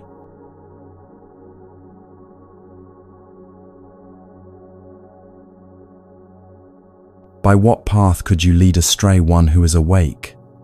The Buddha asked, whose victory cannot be turned into defeat, whom no one in the world can conquer. By what path could you lead astray one who is awake, who has no craving or entanglement to ensnare them? You can't tempt someone who's genuinely awake, not because they're superhuman or perfect, because they've seen through the game. The carrots you dangle don't interest them anymore. The sticks you threaten them with have lost their power. Buddha means the awakened one, not a god, not a prophet, just someone who woke up. Which means awakening is possible, not reserved for special people, in special circumstances. Even the gods honor the awakened ones, the Buddha said. Those who delight in meditation, who are calm, who find peace in renunciation, who are mindful and fully awake. What does awakened actually feel like? Not in the dramatic moment of enlightenment under the Bodhi tree, in an ordinary Tuesday afternoon. It feels like being completely present for whatever's happening without needing it to be different. Your coffee tastes like coffee, not like a distraction from discomfort. Rain is just rain, not an inconvenience ruining your plans. Difficult feelings arise and pass without consuming you. It feels like the difference between watching a movie and being in the movie. You're still experiencing everything: joy, sorrow, pleasure, pain, but you're not lost in it, not defined by it. There's space around the experience. Someone described it this way: before awakening, I was always somewhere else, planning the future, replaying the past, imagining different scenarios. After awakening, I'm just here. Not all the time. I still drift, still get caught up. But I notice faster, return sooner, and the returns get easier. Hard to be born as a human being, the Buddha taught. Hard to live a mortal life. Hard to hear the true teaching. Hard to witness the arising of awakened ones. You've already won several lotteries just to be here, born human instead of any other form of life, living in a time when these teachings exist, having access to hear them. The odds of all that aligning are astronomical. Don't waste it scrolling, numbing, sleepwalking. Not to do any evil, the Buddha said, to cultivate good, to purify one's mind. This is the teaching of all Buddhas. 3 lines that contain everything: stop harming, start helping, clean your mind. Simple to understand, lifetime to practice. Patience is the supreme austerity, the Buddha taught. Nirvana is supreme, say those who are awake. No true monk injures others. No ascetic oppresses others. Patience as supreme sacrifice, not fasting, not self-flagellation, not dramatic renunciation. Just the daily practice of not reacting, not striking back, not adding fuel to every fire. It's harder than any physical austerity. Easier to go without food for days than to be patient with someone who's testing every boundary. Easier to sleep on the ground than to stay calm when everything in you wants to explode. Not to insult, not to injure, to practice restraint according to the rules, to be moderate in eating, to dwell in solitude, to devote oneself to meditation. This is the teaching of all awakened ones. Rain of gold coins wouldn't satisfy our sensual desires, the Buddha said. Little pleasure and much pain, that's what they bring. Knowing this, the wise one finds no delight, even in heavenly pleasures. The disciple of the fully awakened Buddha delights in the ending of craving. Even gods envy those who are awake, not because they're better, because they're free. Free from the cycle of always wanting more, always fearing loss, always defending the ego against imagined threats. The awakened ones teach this, and the teaching brings something most people have forgotten is possible.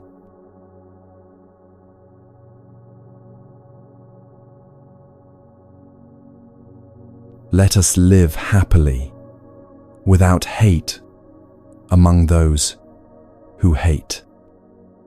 Among hateful people, let us dwell without hate. Let us live happily, in good health, among those who are sick. Among sick people, let us dwell in good health. Let us live happily, without yearning among those who yearn. Among those who yearn, let us dwell without yearning. These verses sound impossible until you meet someone who actually lives this way. Then you realize, it's not pretending the hate isn't there. It's not being infected by it. There was someone who worked in a toxic environment, office politics, backstabbing, constant complaints, everyone miserable, and making sure everyone else was too. For months, they participated fully, complained with the complainers, gossiped with the gossipers, hated with the haters. One Monday, they decided to try something different, not to fix everyone else or change the culture, just to stop participating in the toxicity.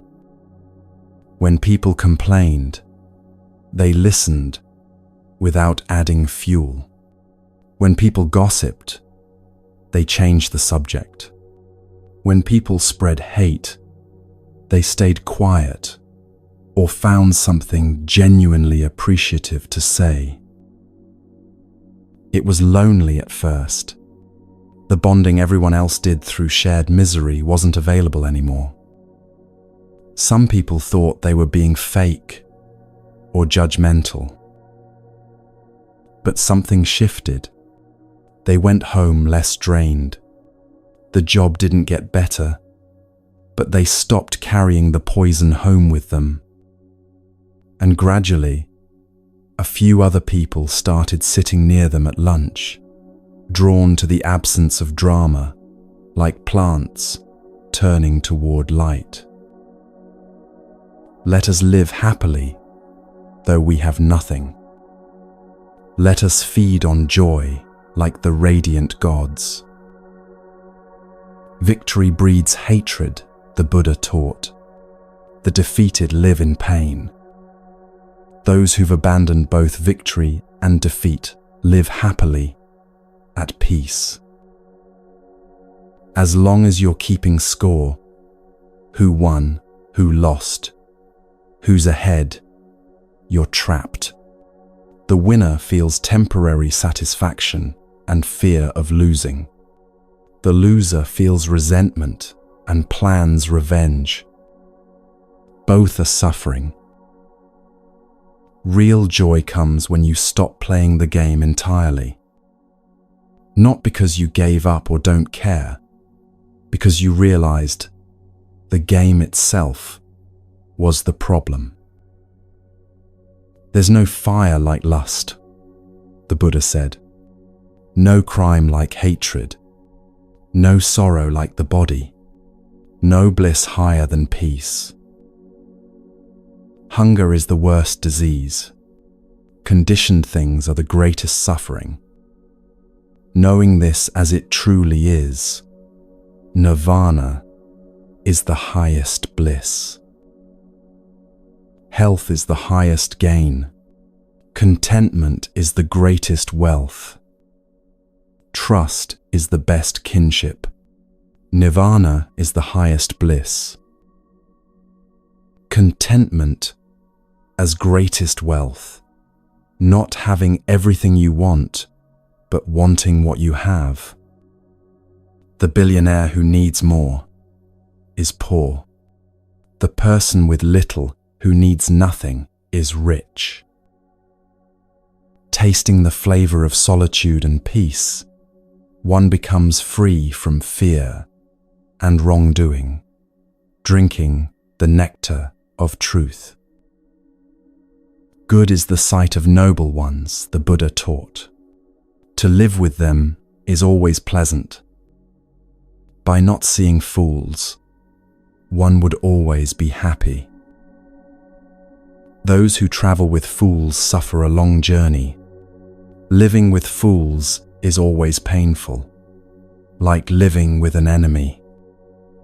But living with the wise is pleasant, like meeting beloved relatives. If you find a wise companion, someone steady and insightful, walk with them. Overcome all dangers together, mindful and happy. The teaching keeps coming back to this. Who you spend time with shapes who you become. Spend time with people who complain. You'll complain more. Spend time with people who see clearly. You'll see more clearly. Not because they change you directly, because their way of being shows you what's possible. Nirvana is the highest joy, the Buddha said. Not the joy that depends on getting what you want. Not the joy that comes from winning or achieving or being praised. The joy that remains when all conditions change, when everything you built falls apart, when you lose everything external. The joy of being free from craving, free from fear, free from the endless cycle of wanting and not wanting. But joy can become a trap when you start chasing it, grasping at it, demanding it as payment for your spiritual practice.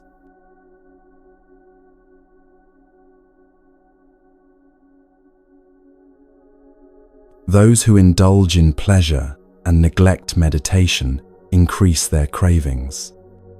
They're like people strengthening the bonds that bind them. But those who delight in stilling thoughts, who meditate on what's repulsive about the body, who remain mindful, they will make an end of craving. They cut the bonds that tie them to suffering. The Buddha isn't condemning pleasure itself. He's pointing to something more subtle, the difference between enjoying something and needing it, between pleasure and craving. Pleasure happens. You eat good food, it tastes good. You hear music, it moves you. You're warm on a cold day, comfortable.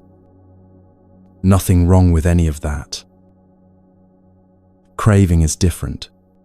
Craving is when you can't enjoy the meal because you're already thinking about the next one.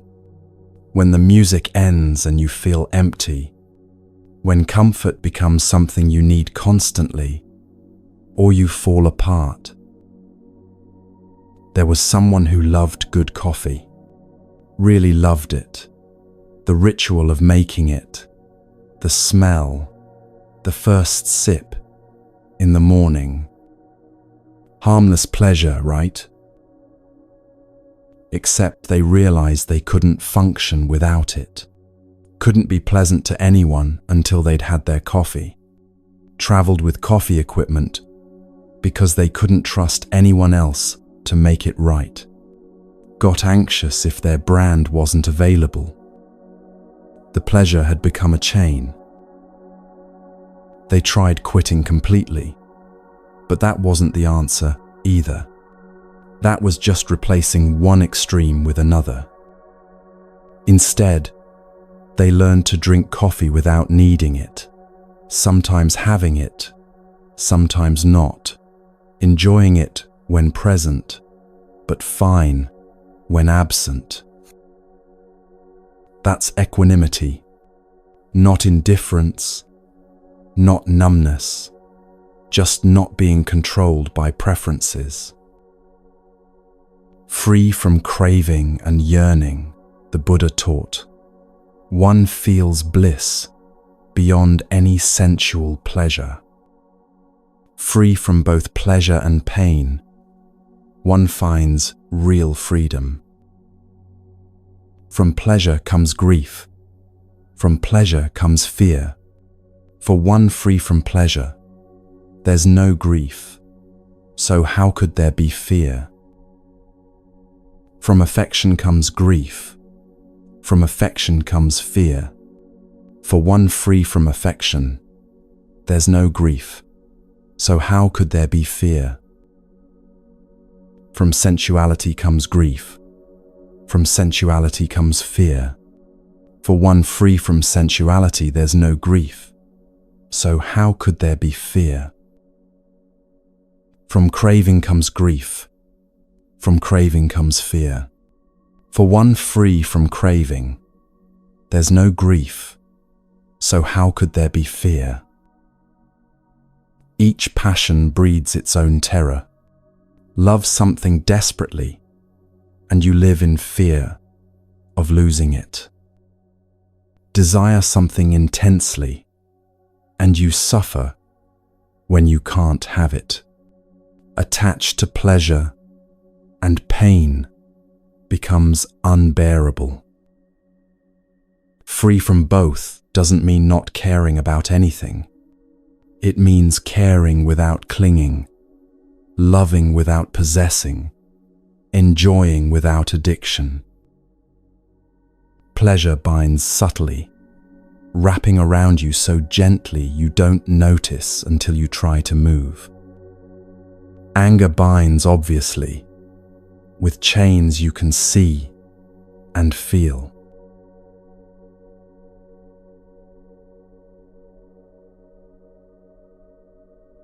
Abandon anger, the Buddha said. Give up pride. Get beyond all attachments. When you're not clinging to name and form, when you own nothing, suffering can't touch you. When anger rises like a speeding chariot, one who checks it, that person I call a true charioteer. Others just hold the reins. The image is exact. Anyone can hold reins when horses are calm. The test comes when they're racing, when anger has momentum and wants to run wild. Checking the chariot means feeling the full force of anger without acting on it. Feeling the heat, the righteousness, the absolute certainty that you're justified and not moving. Just sitting with it until it passes, because it always passes if you don't feed it. Conquer anger with love, the Buddha taught.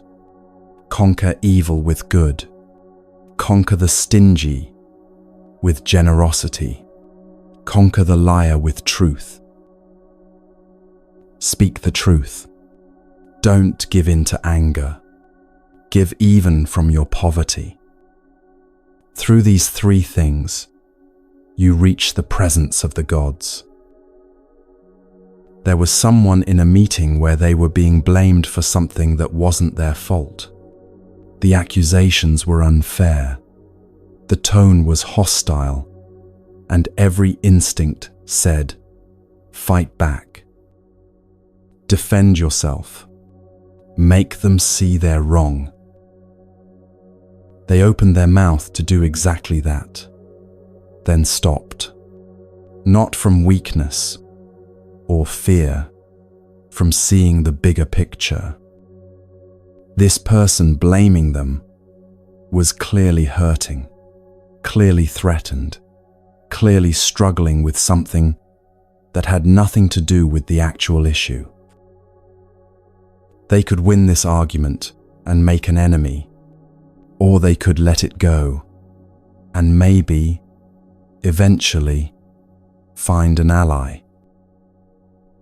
"You're right that this didn't go well," they said quietly. "Let's figure out how to fix it together." The room shifted. Not dramatically.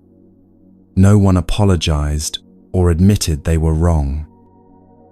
But the tension dropped, the defensiveness eased, and they actually solved the problem instead of just arguing about whose fault it was. That's conquering anger with non-anger. Not pretending you're not angry. Choosing not to act from anger. Choosing what actually works over what feels momentarily satisfying.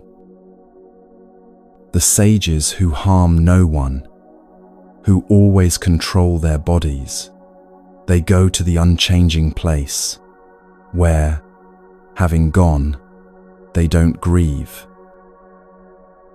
Those always wakeful, studying day and night, intent on nirvana, their taints fade away. This is an old saying, not from today alone. They blame one who sits silent. They blame one who speaks much. They blame one who speaks moderately. There's no one in the world who isn't blamed. There never was, there never will be, nor is there now anyone who is only blamed or only praised. Everyone gets criticized. The quiet one for being distant, the talkative one for being overbearing, the moderate one for being bland. You cannot live in a way that pleases everyone. So stop trying. Do what's right, not what gets approval. The wise know the difference. Anger controlled, blame accepted as inevitable, peace chosen over being right. But time is still short, and there's work to do.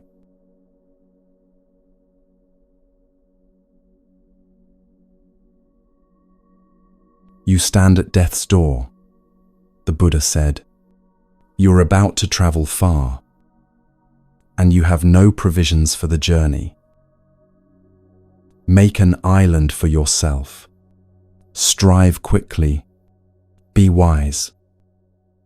With impurities blown away, free from passion's stain, you'll reach the noble land of the awakened ones. Your life is almost over. You've come to death's presence. There's no resting place on the way, and you have no provisions. Make an island for yourself. Strive quickly. Be wise. With impurities blown away, free from passion's stain, you won't return to birth and aging. The yellow leaves are falling. That's you. Death's messengers are waiting. That's real. The journey is beginning whether you're ready or not.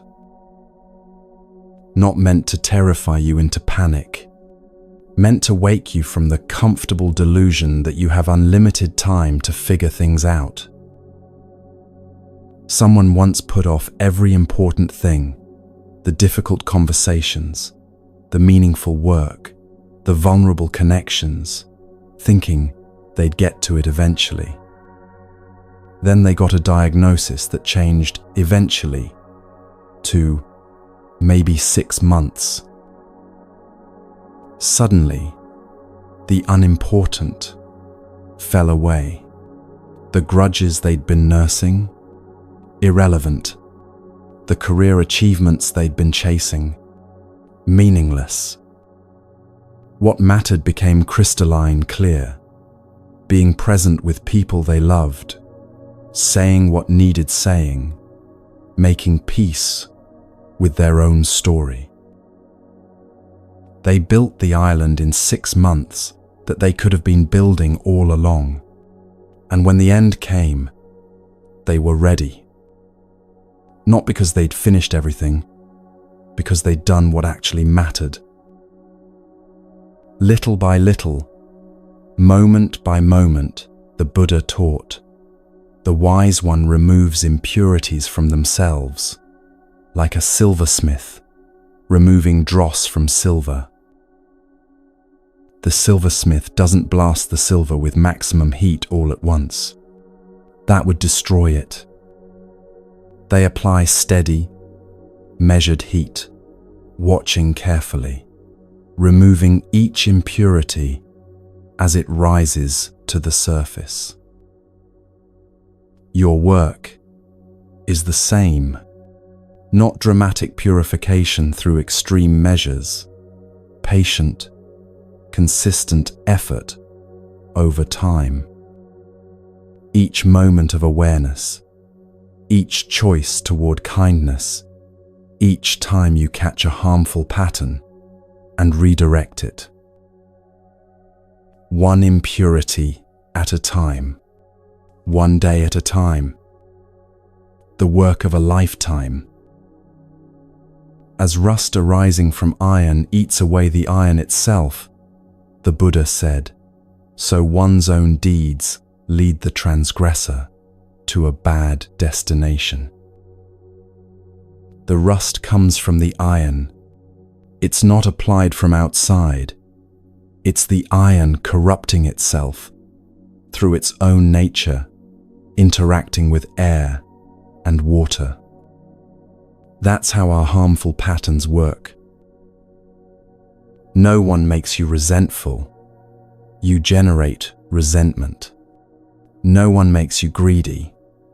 You cultivate greed.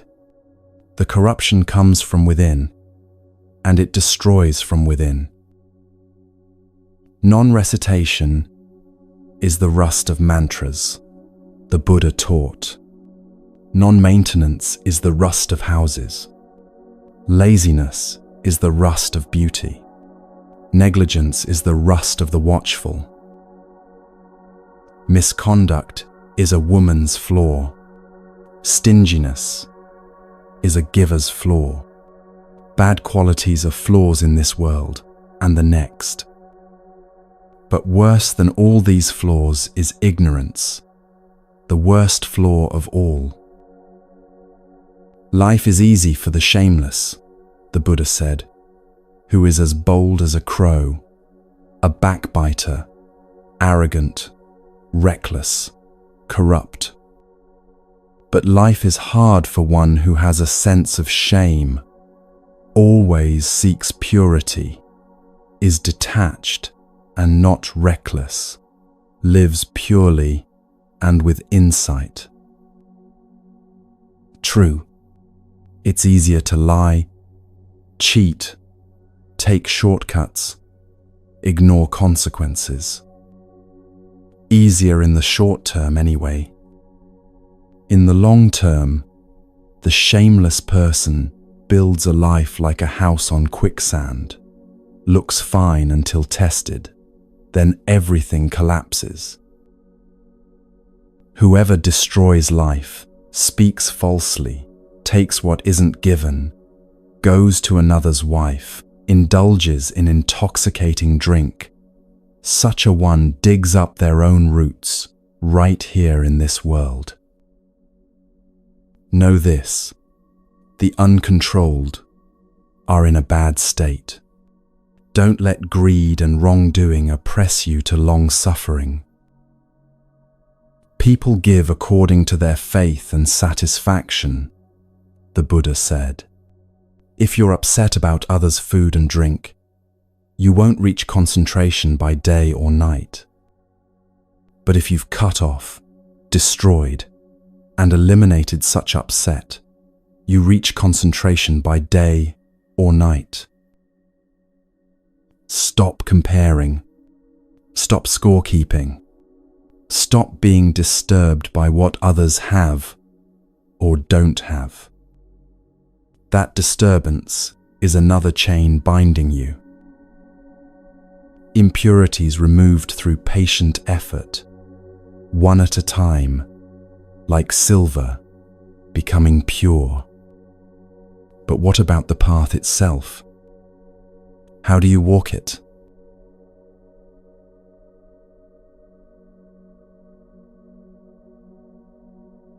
Not by force of speech does one become righteous, the Buddha taught. One who is patient, free from hate and fear, that one is called righteous. There was a judge known for never rushing to judgment. When cases came before her, she'd listen to all sides completely before saying anything. Sometimes she'd pause for a full minute just thinking, the entire courtroom silent, waiting. Other judges were faster, more decisive, more impressive in their quick certainty. But her verdicts held. People trusted her rulings, even when they disagreed, because they knew she'd actually considered everything carefully. She wasn't smarter than other judges. She just understood that truth reveals itself slowly, that quick judgment is usually wrong judgment, that patience isn't weakness. It's the only way to see clearly. A speaker of much Dhamma who doesn't practice it is like a cowherd counting others' cattle, the Buddha said. They don't share in the contemplative life. A speaker of little Dhamma who practices the teaching, who abandons passion, aversion, and delusion, who has right knowledge and a mind well freed, such a one shares in the contemplative life. Not how much you know, how much you live. Not how eloquently you speak about compassion, how compassionately you treat the person in front of you right now. One isn't called an elder just because one's head is grey, the Buddha taught. If one is merely advanced in years, one is called aged in vain. One in whom there is truth, Dhamma, harmlessness, restraint, and self-control, who has expelled stains and is wise, that one is called an elder. The venerable elder isn't determined by age, but by virtue. You can be 80 and still a fool. You can be 30 and genuinely wise. Grey hair proves nothing except time passing. Not by eloquence or beautiful appearance does one become good. If one is envious, stingy, or deceitful, the Buddha said. But one in whom these are cut off, uprooted, eliminated, one who is wise, with hatred expelled, that one is called good. Not by shaven head does one become a monk if one is undisciplined and speaks untruth. How can one full of greed and desire be a monk? But one who calms all evil, great and small, by calming evil, is one called a monk. The costume doesn't make the monk. The vows don't make the monk. Living the teaching makes the monk, whether they're wearing robes or genes. Righteousness established through calm examination, patience, and actual practice rather than performance. Now the path opens before you, clear and waiting.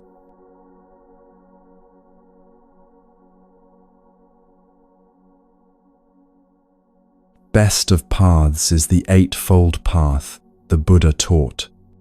Best of truths are the Four Noble Truths.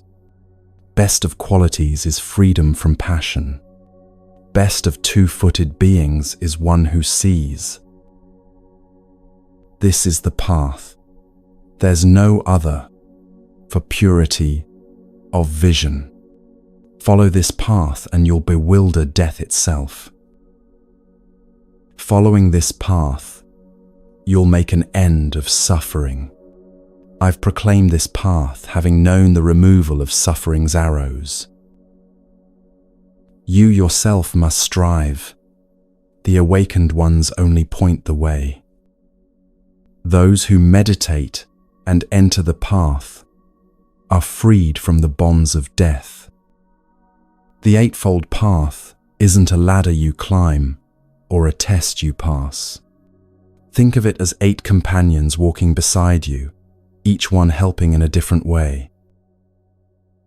Right view is seeing clearly, not seeing what you wish was true or fear might be true, seeing what actually is.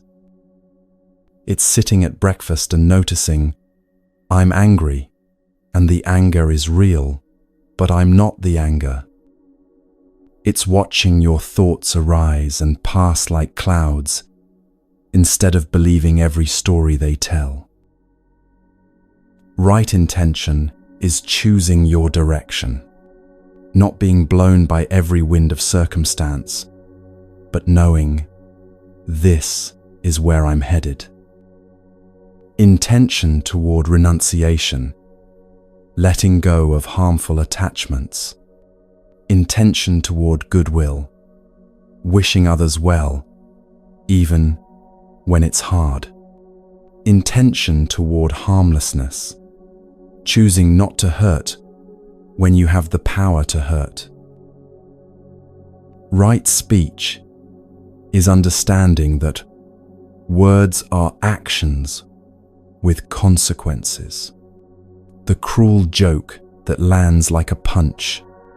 The truth spoken to heal instead of to wound. The silence chosen instead of the cutting remark. Every word either adds suffering to the world or reduces it. There's no neutral speech. Right action is hands that help instead of harm. Not killing, not stealing, not abusing others sexually, but also the positive, reaching out, offering what you have, touching gently when you could grab roughly. Right livelihood is work that doesn't wound the world, not making your living through harm, no weapons dealing, no slave trading, no poison selling, no fraud. But more than that, earning your way in a manner that lets you sleep at night, that doesn't require you to become someone you're ashamed of. Right effort is the sustainable striving, not the heroic sprint that ends in collapse, but the steady pace you can maintain, preventing new, harmful states from arising. Abandoning harmful states that have arisen, cultivating wholesome states not yet arisen, maintaining wholesome states already present. Day after day, choice after choice. Right mindfulness is remembering to remember. Your mind will wander. That's what minds do. Mindfulness is noticing when it's wandered and bringing it back, then noticing again when it wanders again, bringing it back again, 10,000 times if necessary. Right concentration is gathering what's scattered. Your attention is usually fragmented, part here, part there, part in yesterday, part in tomorrow. Concentration brings it all to one point, like sunlight through a magnifying glass, and something ignites. There was someone who lived this way without knowing the Buddhist names for it. They'd never heard of the Eightfold Path, never read the sutras, never sat on a meditation cushion. But they saw their life clearly, acknowledged their mistakes without defending them, noticed their patterns without judgment. They chose kindness as their direction, even when it cost them. They spoke carefully, knowing words could build or destroy. Their work helped people, and they could look anyone in the eye. They showed up consistently, not perfectly, but reliably. They paid attention to their own mind, caught themselves in harmful spirals, redirected gently. When they finally encountered the Buddha's teaching years later, they thought, "Oh, there are names for what I've been trying to do. I've been walking this path all along without knowing it had a name." The path isn't Buddhist, it's human. The Buddha just mapped what works, what leads to less suffering, what actually helps. All conditioned things are impermanent, he taught. When one sees this with wisdom, one grows weary of suffering. This is the path to purity. All conditioned things are suffering. When one sees this with wisdom, one grows weary of suffering. This is the path to purity. All things are not self. When one sees this with wisdom, one grows weary of suffering. This is the path to purity. The three seals, the three marks of existence. Everything changes. Impermanence. Clinging to what changes creates suffering. Dukkha. Nothing has a permanent, independent self. Anatta. Not philosophy to debate. Truths to see directly in your own experience. Watch anything closely enough, and you'll see it changing. Notice how suffering arises when you try to hold on to what's shifting. Look for the permanent you, and find only a flowing process, not a fixed thing. Those who don't rouse themselves when it's time to rise, who are lazy and weak in resolve, who are overcome by laziness and sloth, such people don't find the path of wisdom. You must make the effort. Teachers can only point the way, walk beside you, encourage you. But the actual steps, those are yours, alone. The path is clear, mapped by countless travelers before you, maintained by those who walk it now. But we must stay alert, because even on a clear path, it's easy to drift into sleep.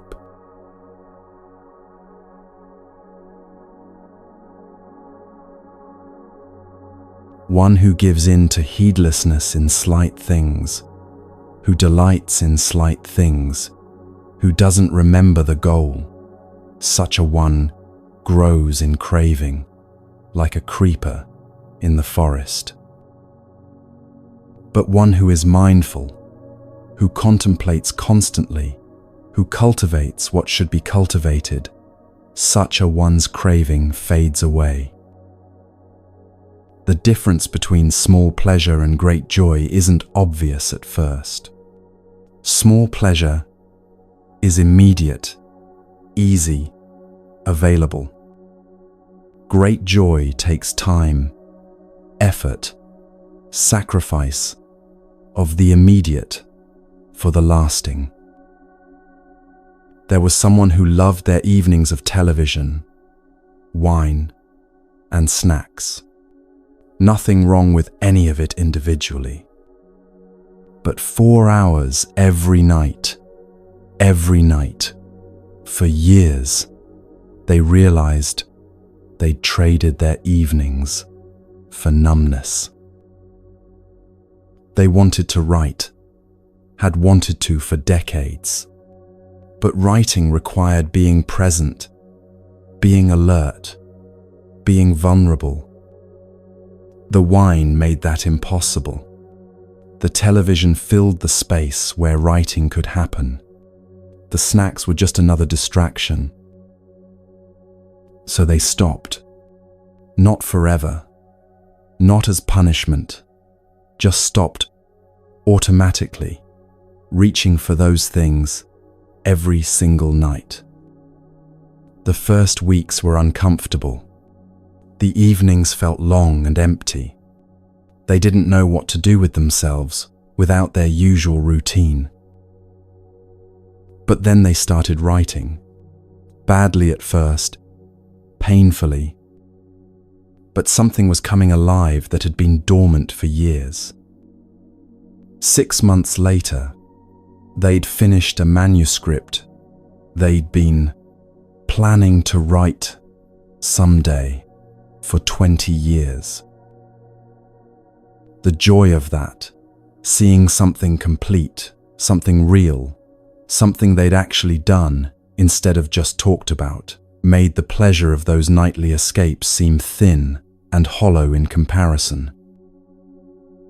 They'd given up small pleasures and found something larger, not better than pleasure, different, deeper, more real. Those who seek their own happiness by harming others are not freed from hate, being entangled in the bonds of enmity. You can't build your peace on someone else's pain. It doesn't work. The chains you bind others with bind you too. Through doing what should not be done, and not doing what should be done, in those heedless and careless, the taints increase. But in those always mindful, who cultivate meditation on the body, who don't do what should not be done, but persevere in what should be done, in those mindful and aware, the taints come to an end. We know what we should do. Almost always, we know. The problem isn't information. It's doing what we know. Should call that person back. Don't. Should say the difficult thing. Stay silent. Should stop eating. Keep eating. Should start exercising. Stay sedentary. The gap between knowing and doing is where most of us live our entire lives. Having slain mother and father, 2 warrior kings, a kingdom with its subjects, and a hero as 5th, the Brahmin goes untroubled. Having slain mother and father, 2 Brahmin kings, and a tiger as 5th, the Brahmin goes untroubled. Shocking verses, deliberately provocative. The Buddha using metaphor so stark it stops you cold. Mother is craving, the force that births all suffering. Father is conceit, the ego that must be maintained. The 2 kings are eternalism and nihilism, the extreme views that trap us. The kingdom is sense pleasures and attachments. The hero or tiger is doubt that paralyzes. Kill these, metaphorically, in your own mind and heart, and you're purified even from the worst karma. Not literally harming anyone, but destroying the roots of suffering within yourself. The disciples of Gautama Buddha, always awake, whether by day or by night, constantly recollect the Buddha. The disciples of Gautama Buddha, always awake, whether by day or by night, constantly recollect the Dhamma. The disciples of Gautama Buddha, always awake, whether by day or by night, constantly recollect the Sangha. Remembering the Buddha, not worshipping, but remembering what awakening actually looks like, that it's possible, that someone did it. Remembering the Dhamma, the teaching, the truth, the way things actually are beneath the stories we tell. Remembering the Sangha, the community of practitioners, those who walk the path with you, who understand what you're trying to do because they're trying to do it too. The disciples of Gautama Buddha, always awake, whether by day or by night, constantly recollect the body. The disciples of Gautama Buddha, always awake, whether by day or by night, delight in harmlessness. The disciples of Gautama Buddha, always awake, whether by day or by night, delight in meditation. Recollecting the body, this flesh and bones, temporary and changing, subject to aging and death. Not morbid contemplation, but realistic seeing. Delighting in harmlessness, finding actual joy in not causing pain, in being gentle, in letting things live. Delighting in meditation, the deep happiness that comes from a mind at peace with itself, gathered and still. Difficult is the going forth, difficult to delight in, the Buddha taught. Difficult and painful is life in a household. Painful is association with those unlike oneself. The traveler in samsara is beset by pain, so don't be a traveler, don't be beset. Painful to leave the world and become a monastic, giving up everything familiar. Painful to stay in the world, caught in all the entanglements of family, work, society. Both paths have their suffering. The point isn't to escape pain. It's to stop adding unnecessary pain to the inevitable pain of existence. To stop being a restless traveler, constantly seeking the next thing, and instead, rest where you are. Awareness sharpens through practice, through remembering, through paying attention, day and night. But what of the shadows, the things we don't want to see, the parts of ourselves we'd rather ignore? Those who say they did what they didn't do, and those who say they didn't do what they did, both go to a woeful state, both being people of base action. The Buddha isn't talking about theology or the afterlife here. He's talking about psychology, about what happens inside a person who lives with lies. The hell realm isn't somewhere you go after death. It's the state you create in your own mind when you can't face the truth.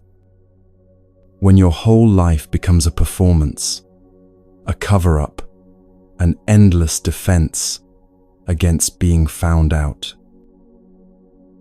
There was someone who told a small lie at work, just a little one, said they'd completed something they hadn't quite finished yet.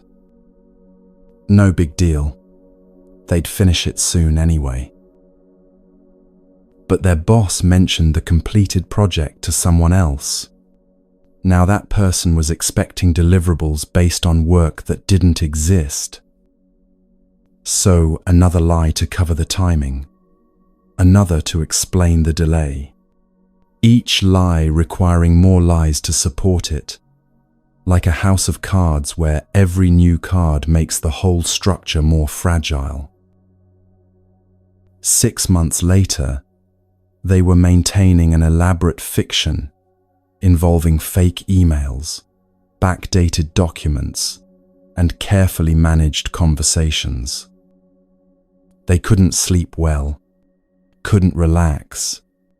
Every meeting was a minefield. They'd created their own hell, not after death, but right here, in their daily life. When it finally collapsed, the relief was almost worth the consequences. Not having to remember which lie they'd told to whom, not having to perform constantly, not having to live in that self-created prison anymore. Many wearing the yellow robe have bad character and are uncontrolled, the Buddha said. Through their bad character, they're reborn in hell. Better to swallow a red-hot iron ball, blazing like fire, than to be an immoral person, without self-control, eating the alms food of the country. Harsh words, deliberately shocking. The point, wearing the costume doesn't make you the thing. Calling yourself spiritual while acting harmfully is worse than not pretending at all.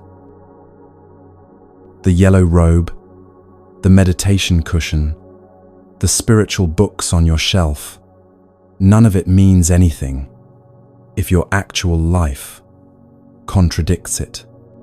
Better to be honestly struggling than falsely enlightened.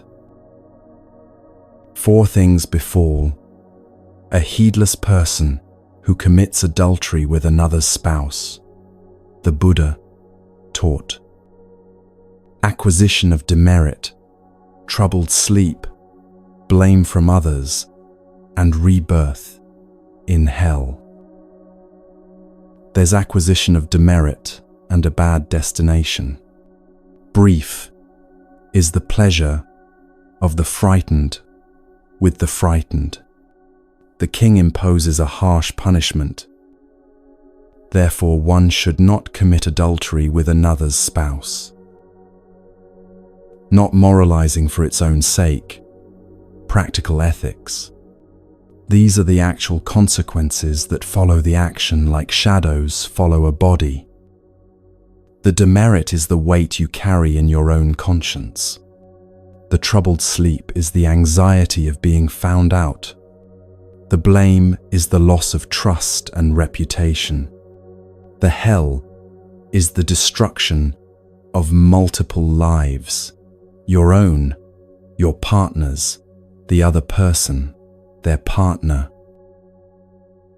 And the pleasure that seemed worth it? Brief and shot through with fear. Never free, never clean. As kusa grass wrongly grasped cuts the hand, the Buddha said, so the monastic life, wrongly grasped, drags one to hell. Any slack action, any corrupt observance, any suspicious celibacy, none of these bear great fruit. If something's to be done, do it firmly. A lax monastic stirs up dust all the more, the dust of passion. The kusa grass image is precise. Grasp it correctly, and it's useful, harmless. Grasp it wrong, and it cuts you. Same with spiritual practice. Done skillfully, it liberates. Done unskillfully, with wrong intention or understanding, it can harm.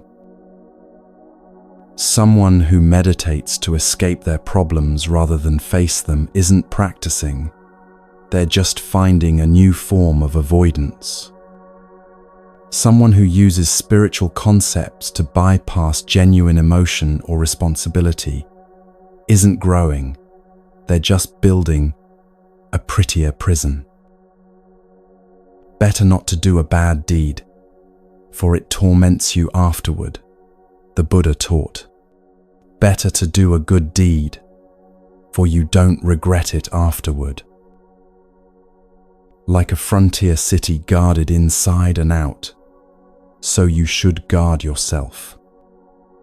Don't let the moment pass you by. Those who let the moment pass grieve when consigned to hell. The frontier city, the border town that must be vigilant because enemies could come from any direction. That's you. Guard yourself means pay attention. Stay awake. Don't drift into carelessness just because nothing bad has happened lately. People are ashamed of what they shouldn't be ashamed of and not ashamed of what they should be, the Buddha said. Embracing wrong views, they go to a woeful state. People see danger where there is no danger, and no danger where there is danger. Embracing wrong views, they go to a woeful state. People see wrong in what is right, and right in what is wrong. Embracing wrong views, they go to a woeful state. But those who see wrong as wrong and right as right, embracing right views, they go to a good destination. Ashamed of being vulnerable, but not ashamed of being cruel. Afraid of looking weak, but not afraid of causing harm. Seeing kindness as foolishness, and ruthlessness as strength. All of it upside down, all of it leading to suffering. From darkness we turn to endurance, the strength to bear what must be borne.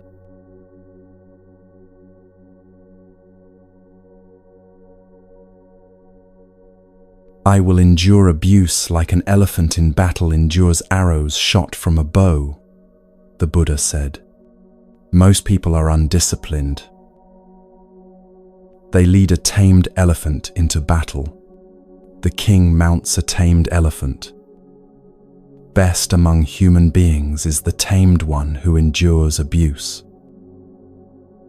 Excellent are tamed mules, thoroughbred horses, and great elephants. But better still is one who has tamed oneself.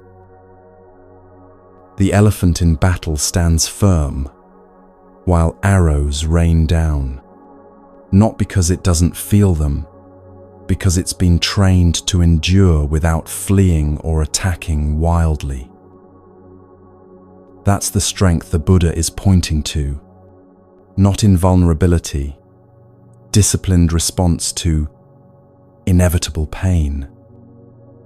You will be criticized, attacked, misunderstood, hurt.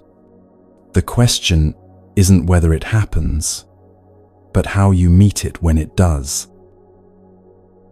For not by these vehicles could you go to the untrodden land, the Buddha taught, but by self, well-tamed, you go, being well-tamed yourself. The elephant called Dhammapada, hard to control, when in rut, bound, eats not a morsel. The great elephant misses the elephant forest. Even the strongest, most magnificent elephant, when captured, when bound, remembers freedom and refuses to participate in captivity. That longing for the forest, for the natural state, for what you really are beneath all the conditioning, the Buddha is saying, honor that longing. When a person is sluggish and gluttonous, a sleeper who wallows like a great hog fed on grains, such a dullard enters the womb again and again. Before, this mind wandered where it wished, as it liked, as it pleased, the Buddha said. Today I will hold it in check, as one wielding a goad controls an elephant in rut. Notice, even the Buddha's mind wandered. Even he had to train it, hold it in check, work with it deliberately. He's not describing some perfect state he was born into. He's describing the ongoing practice of training attention. Your mind wanders too. That's not failure. That's the human condition. The practice is bringing it back, again and again, with the patience of someone training a powerful animal. Delight in heedfulness, the Buddha taught. Guard your mind well. Lift yourself out of the bad way, as an elephant, sunk in mud, pulls itself out. The elephant doesn't sink in mud and then give up, deciding it's too hard to escape. It uses its strength methodically, one movement at a time, until it's free. You do the same with habits that trap you, with patterns that feel overwhelming, one choice at a time, one day at a time, persistent effort, until you're standing on solid ground again. If you find a mature companion, a wise associate who leads a good life, you should, overcoming all dangers, wander with that person, pleased and mindful. But if you don't find a mature companion, a wise associate who leads a good life, you should wander alone, like a king who has abandoned his conquered kingdom, or like a great elephant, alone in the elephant forest. Better it is to wander alone. There's no companionship with a fool.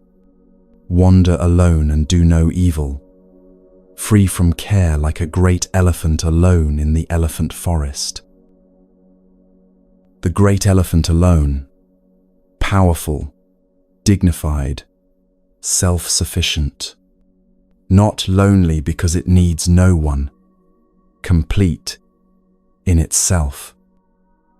That's the alternative when you can't find wise companions, solitude with integrity, rather than company that corrupts. Better to walk alone than with fools who will drag you down, who will normalize harmful patterns, who will make your worst impulses seem reasonable. Loneliness is temporary discomfort. Bad company is lasting damage. A pleasant thing is companionship. When a need has arisen, the Buddha taught, pleasant is contentment with whatever there is. Pleasant at life's end is merit. Pleasant is the abandoning of all suffering. Pleasant in the world is reverence for one's mother. Pleasant too is reverence for one's father. Pleasant in the world is reverence for monastics. Pleasant too is reverence for the noble ones. Pleasant is virtue lasting to old age.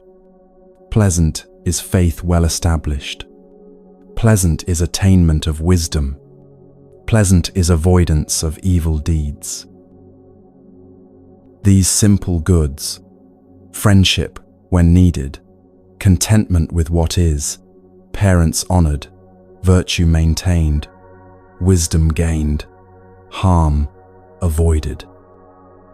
Not dramatic, not heroic, just the quiet pleasures of a life lived with care and attention. Like the elephant, endure what must be endured. The arrows of criticism, the weight of responsibility, the difficulty of transformation. Like the monk, renounce what must be renounced, the comfortable lies, the easy escape, the false companionship that corrupts.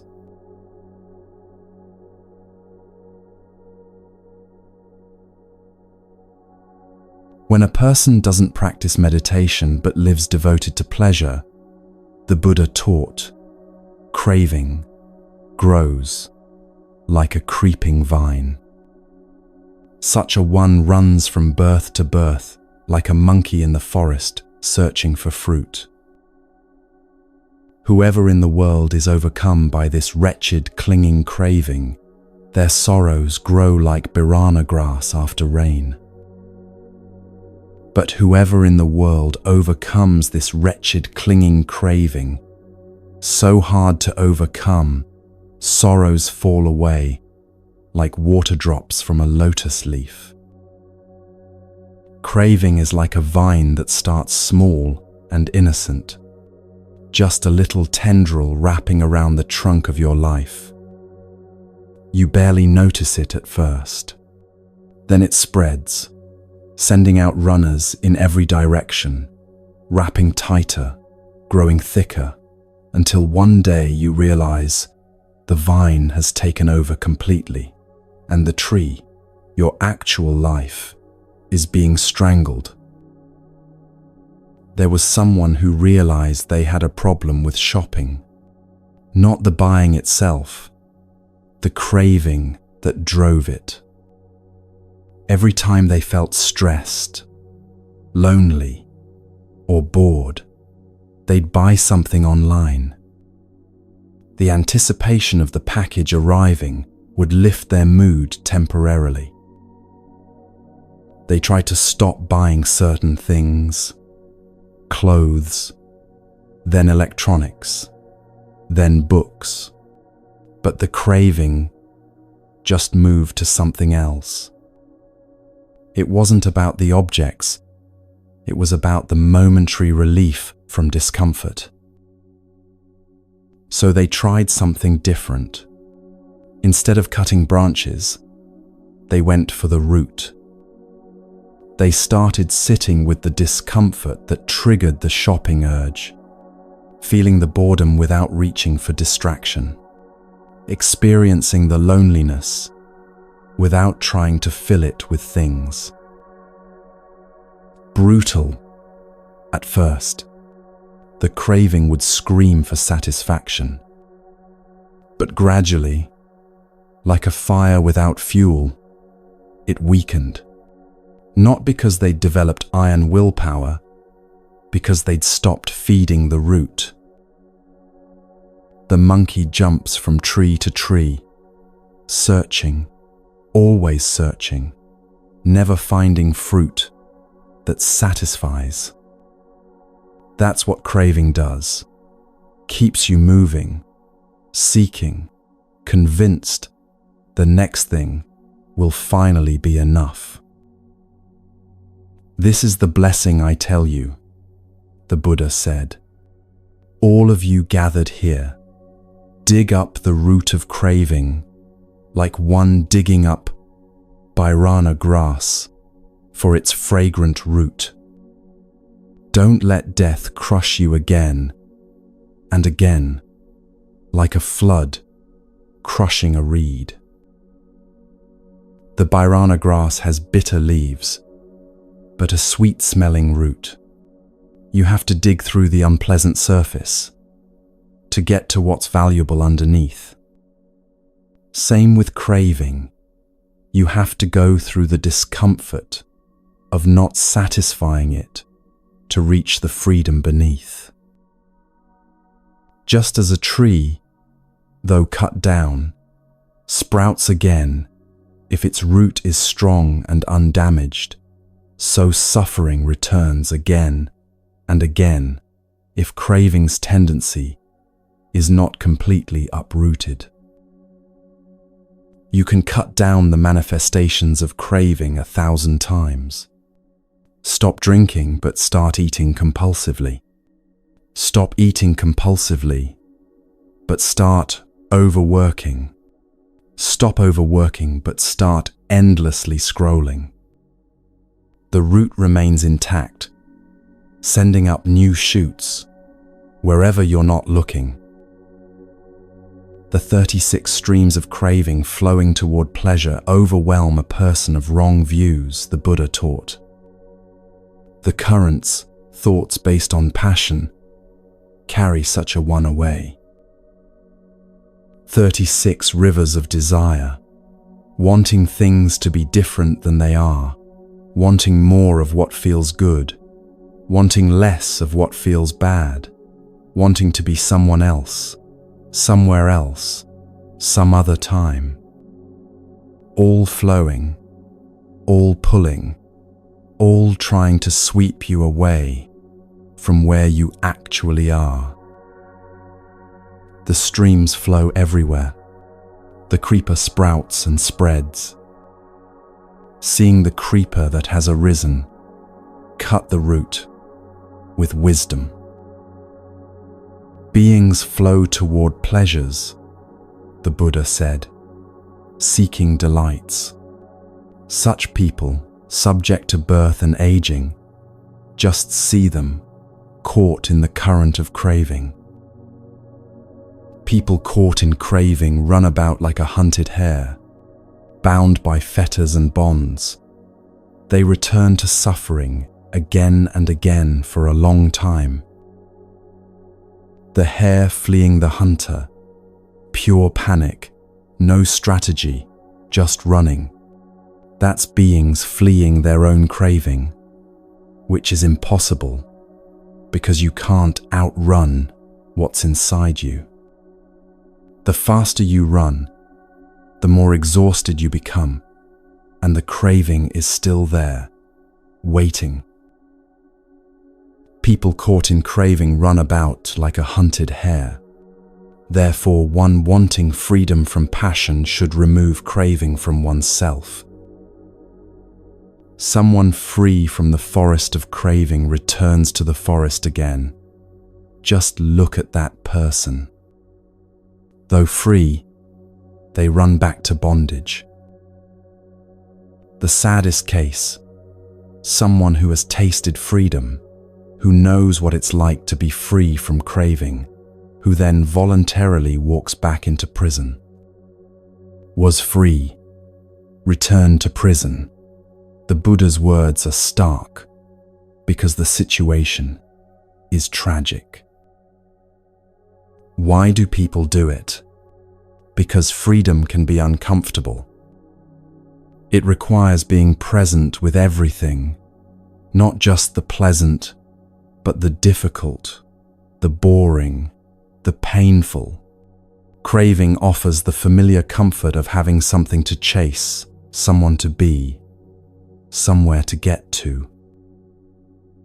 Craving loosens its grip when we become what we're looking for, instead of endlessly seeking it outside ourselves.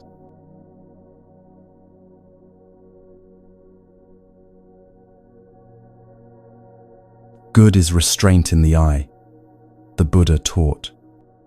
Good is restraint in the ear. Good is restraint in the nose.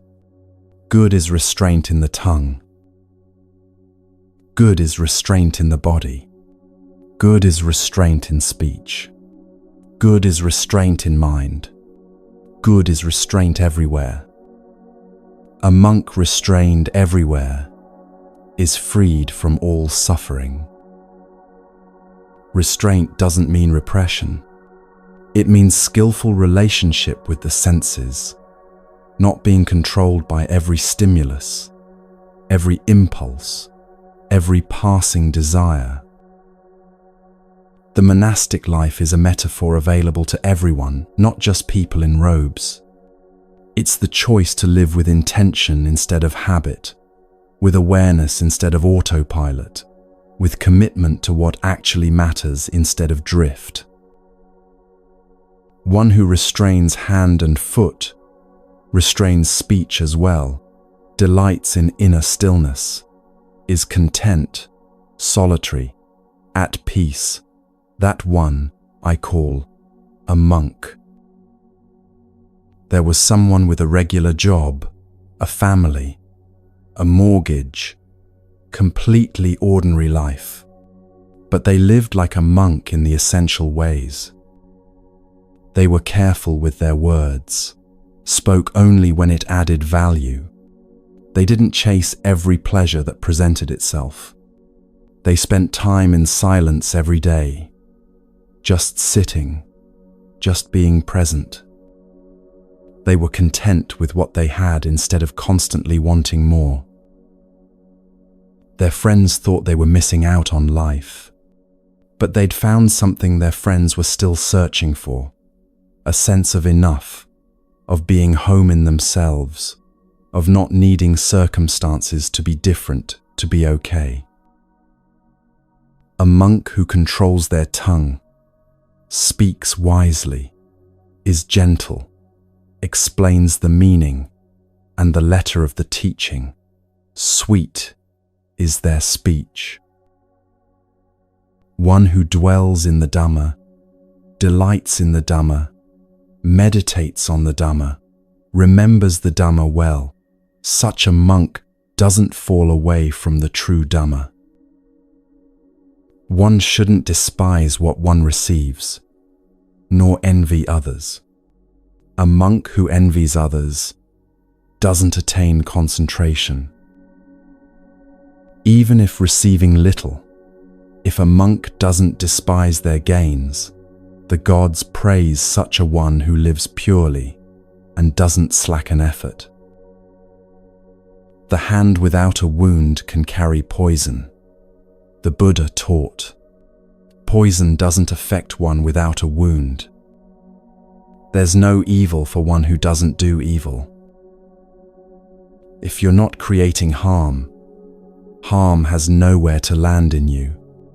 Like poison on healthy skin, it can't penetrate, can't infect, can't destroy. But one small wound, and the poison enters, spreads, kills. Whoever wrongs an innocent person, one pure and blameless, the evil falls back on that fool, like fine dust thrown against the wind. Hard to be born as a human being, the Buddha taught. Hard to live the mortal life. Hard to hear the true Dhamma. Hard is the arising of Buddhas. You've already won the cosmic lottery several times over, just to be here, able to hear this, capable of understanding it. Don't waste it on autopilot. Empty the boat, the Buddha said. Emptied, it will sail swiftly for you. Having cut off passion and hate, you'll reach nirvana. The boat is your life, and it's full of cargo you don't need. Old grievances, future worries, opinions about everything, the story about who you are and who you should be. Empty it and see how much faster and lighter you move. Cut off 5, abandon 5, and develop 5 more, the Buddha taught. A monk who has transcended 5 fetters is called one who has crossed the flood. 5 to cut off: greed, ill will, sloth, restlessness, doubt. 5 to abandon: greed for form, greed for formless states, conceit, restlessness, ignorance. 5. To develop faith, energy, mindfulness, concentration, wisdom. Meditate, monk, the Buddha urged. Don't be heedless. Don't let your mind whirl in sensual pleasures, lest heedless you swallow a red-hot iron ball and cry out when burning, "This is suffering." Without wisdom, there's no concentration. Without concentration, there's no wisdom. One in whom there's both concentration and wisdom is near nirvana indeed. A monk who enters an empty dwelling, whose mind is at peace, who sees the Dhamma clearly, such a one experiences a delight beyond that of humans. Whenever one reflects on the arising and passing of the aggregates, one gains rapture and joy. For those who understand, this is the deathless. Seeing things arise and pass, breath coming and going, thoughts appearing and dissolving, emotions swelling and subsiding, everything in constant flux. Really seeing this, not just knowing it intellectually, but witnessing it directly in your own experience, that's the beginning of freedom from death.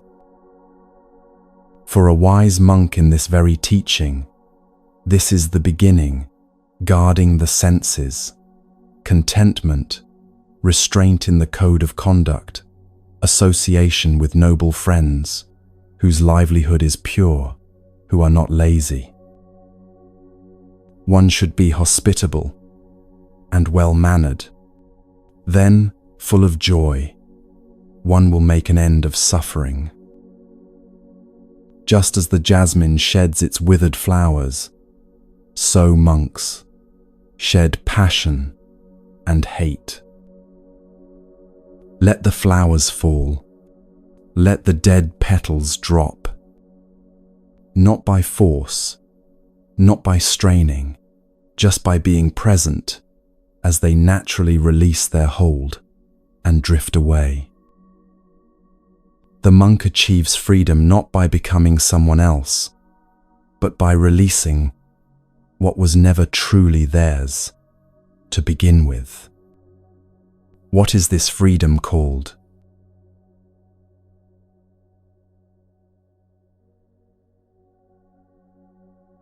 Cut off the stream completely, the Buddha taught. Drive away sensual desires, Brahmana. Knowing the ending of conditioned things, you become a knower of the unmade, nirvana. When a Brahmana has gone beyond two things, tranquility and insight, then all fetters of such a knowing one come to an end. I call a Brahmana one for whom there is neither this shore nor the far shore nor both. One who is free from distress and unbound. The word Brahmana here has nothing to do with birth or caste. The Buddha is describing inner nobility, the qualities of someone who has completed the journey, who has arrived at what they were always seeking. No shore means not clinging to anything, not this world or the next, not being or non-being, not existence or extinction. Just free, completely free, standing nowhere because there's nowhere they need to stand.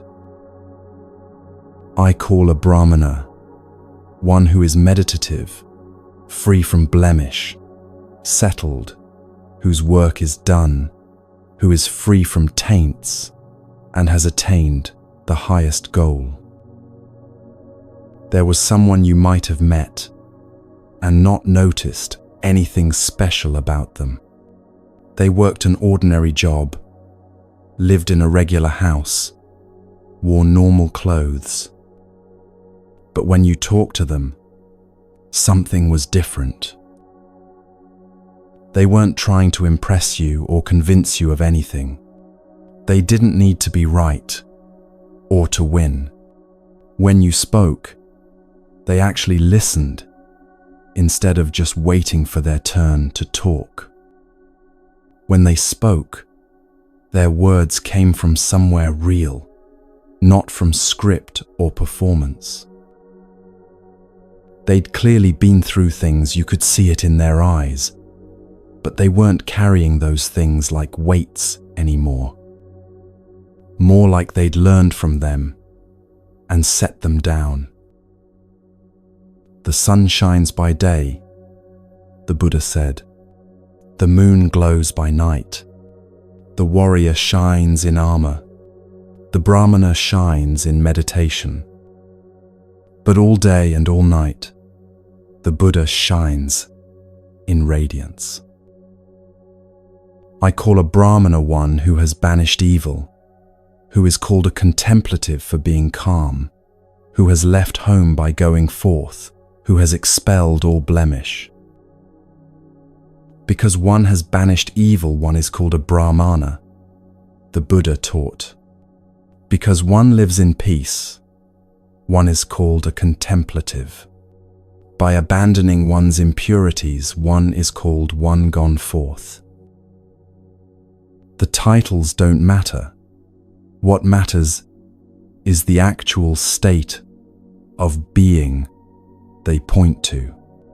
Someone who has genuinely let go of causing harm, who lives in actual peace, who has released what needed releasing. One should not strike a Brahmana, the Buddha said, nor should a Brahmana let loose anger at the striker. Shame on one who strikes a Brahmana, and more shame on one who lets loose anger. It's no small thing for a Brahmana that one restrains the mind from things endearing. When the intent to harm has been abandoned, right there, suffering is stilled. The person I'm describing, when someone was rude to them, they didn't become rude back. Not because they were suppressing anger, just because the anger didn't arise the way it once might have. The insult landed, but found nothing to stick to, like rain on leaves that just runs off. I call a Brahmana one who does no wrong by body, speech, or mind, who is restrained in these three ways. I call a Brahmana one from whom one should learn the Dhamma taught by the rightly self-awakened one, paying homage respectfully as a Brahmin to the sacrificial fire. Not by matted hair, by clan, or by birth does one become a Brahmana, the Buddha taught.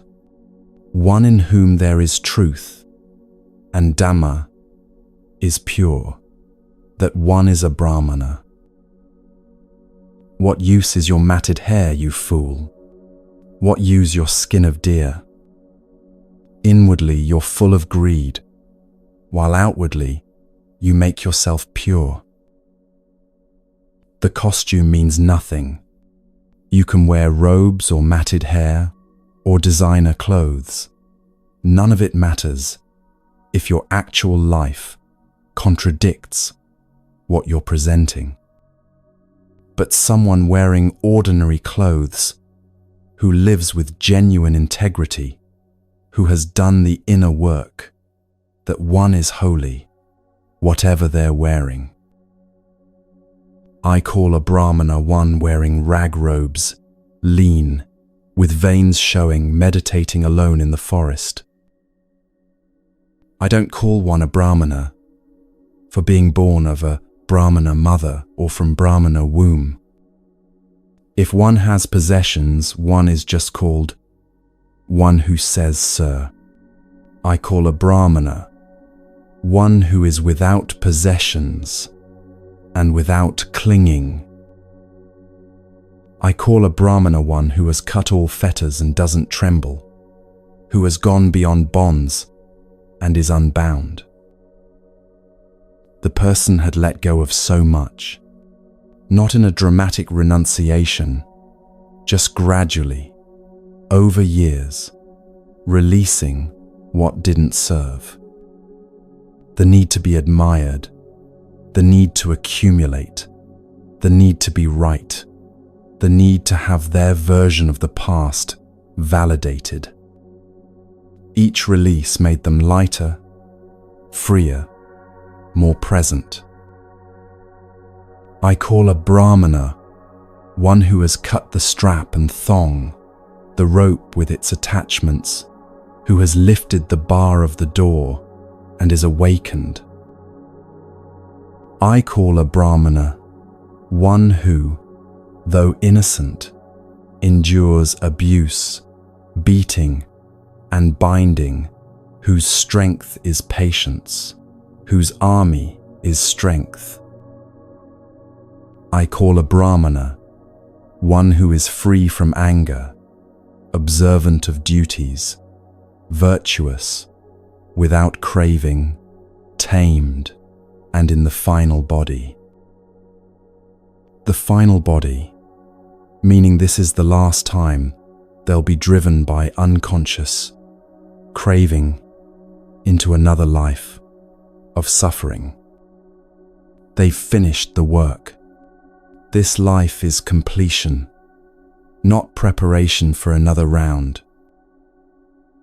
I call a Brahmana one who doesn't cling to sensual pleasures, like water on a lotus leaf or a mustard seed on the point of an awl. Water doesn't stick to the lotus leaf. It beads up and rolls off. A mustard seed can't balance on a needle point. It falls right off. That's the relationship to pleasure. You can experience it without being trapped by it, enjoy it without needing it, touch it without clinging. I call a Brahmana one who knows right here the end of suffering, who has put down the burden and is unbound.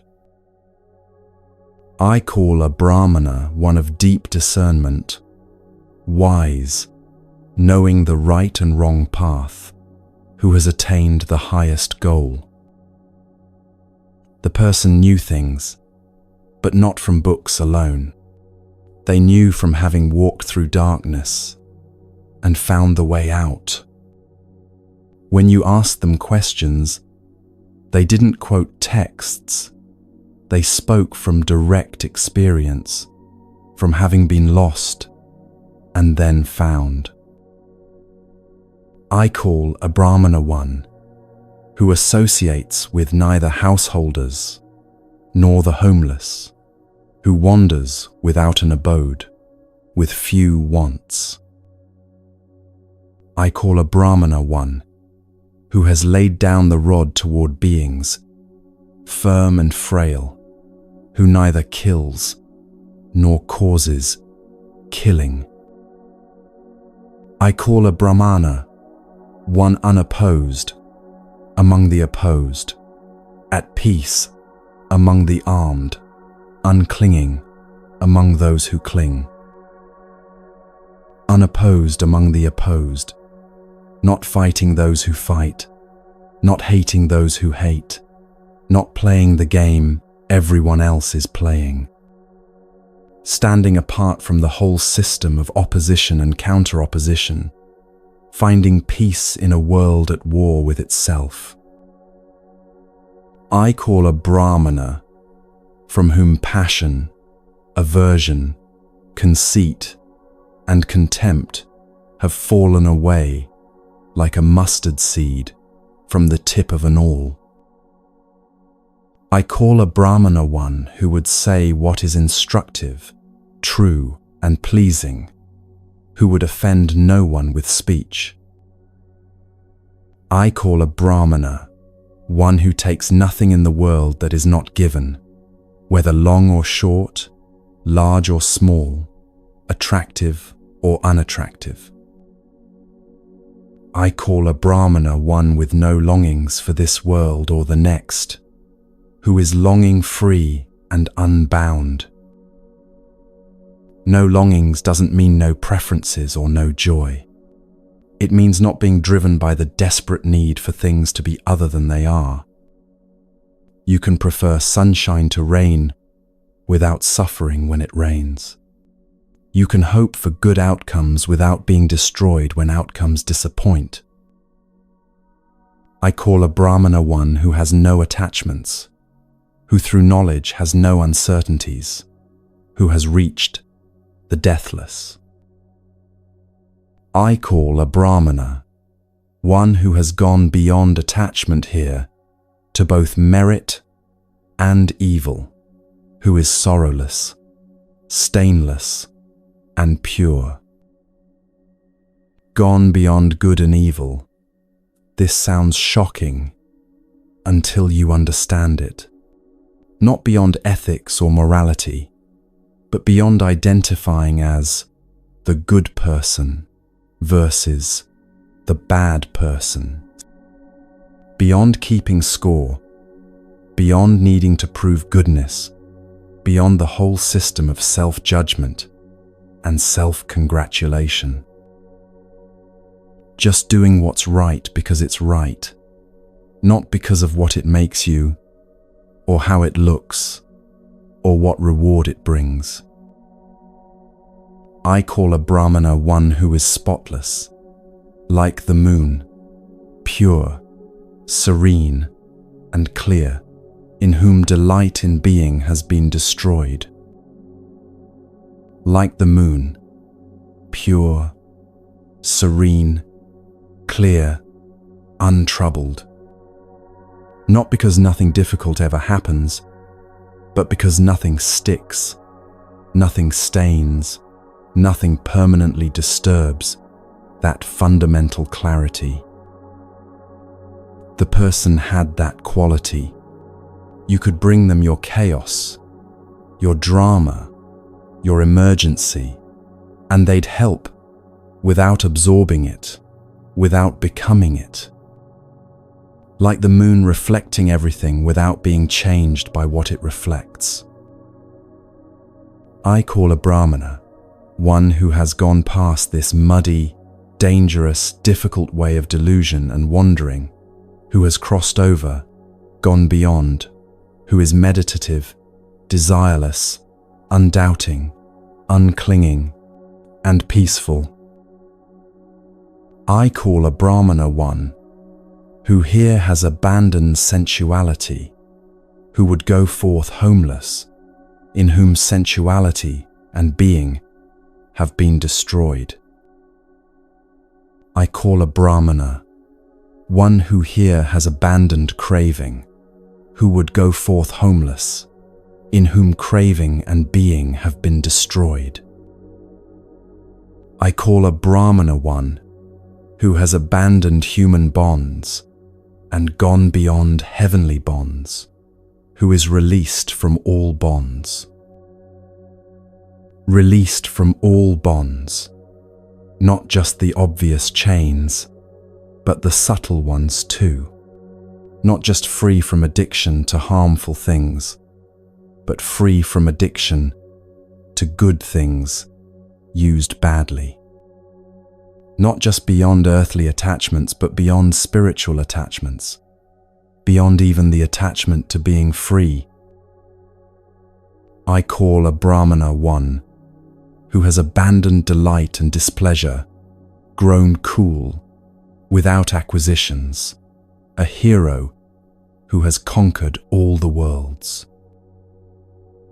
I call a Brahmana one who knows the passing away and rebirth of beings in every way, unattached, awakened, well gone.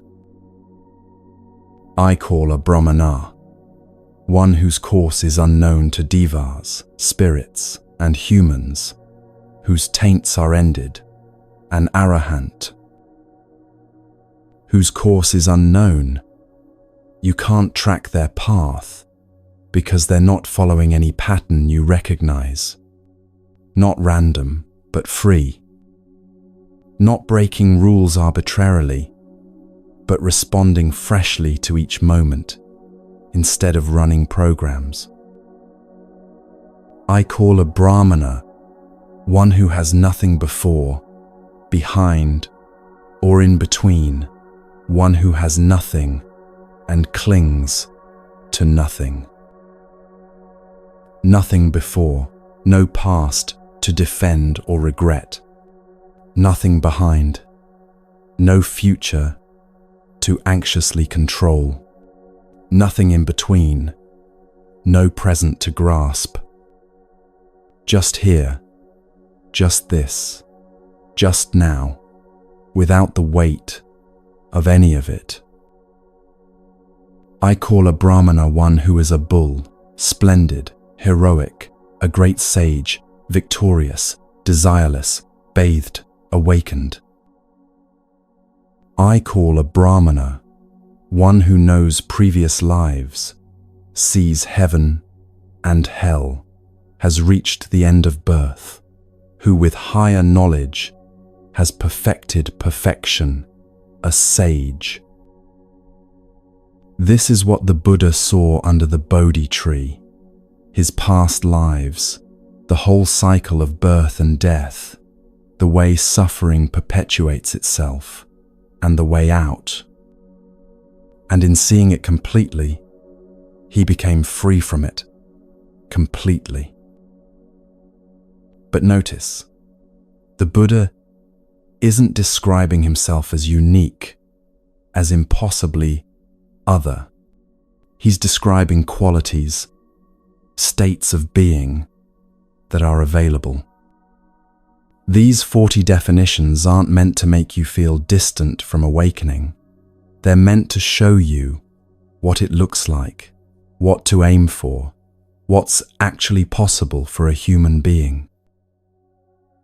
The person I've been describing, they weren't famous, weren't special by worldly measures, didn't claim any titles or positions. Just someone who had walked the path far enough to embody what the path teaches. And meeting them showed you, this is real. This actually exists. A human being can actually become this. The Buddha's final teaching, given to his disciples as he lay dying, be lamps unto yourselves. Be refuges unto yourselves. Take no other refuge. Don't wait for a teacher to save you. Don't look for salvation outside yourself. The path is here. The work is yours. The freedom is available now. Everything described in these verses, the purity, the peace, the freedom from bondage, is your potential. Not someday, not in some other life, not reserved for special people. Now, in this body, in this life, exactly as you are and where you are. The summit isn't somewhere else. It's here, waiting for you to arrive.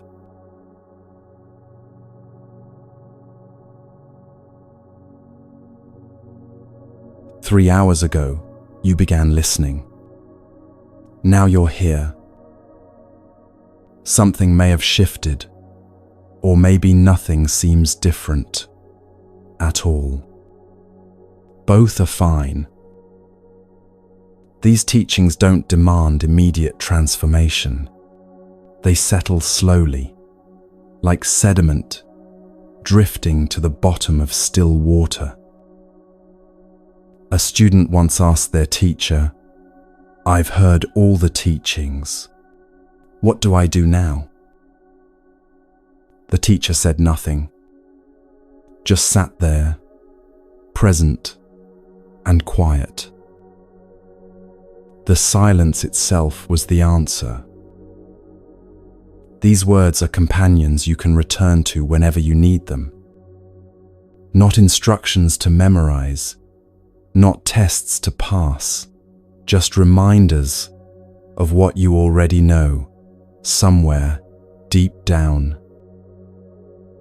The path remains. Walk it when you're ready, or don't walk it at all. The path doesn't need you, but it's there if you need it. If it feels right, leave one word in the comments, just one, for the next person who arrives here. Let them know they're not alone on this path. May you be peaceful. May you be free. May you be happy. May all beings everywhere be free from suffering. May all beings find the end of craving. May all beings know the peace that doesn't depend on anything. The Dhammapada doesn't end. These truths keep speaking across centuries, across cultures, across the distance between the Buddha's time and yours. We just pause here. Rest now, if you need to. The teachings will be here when you return.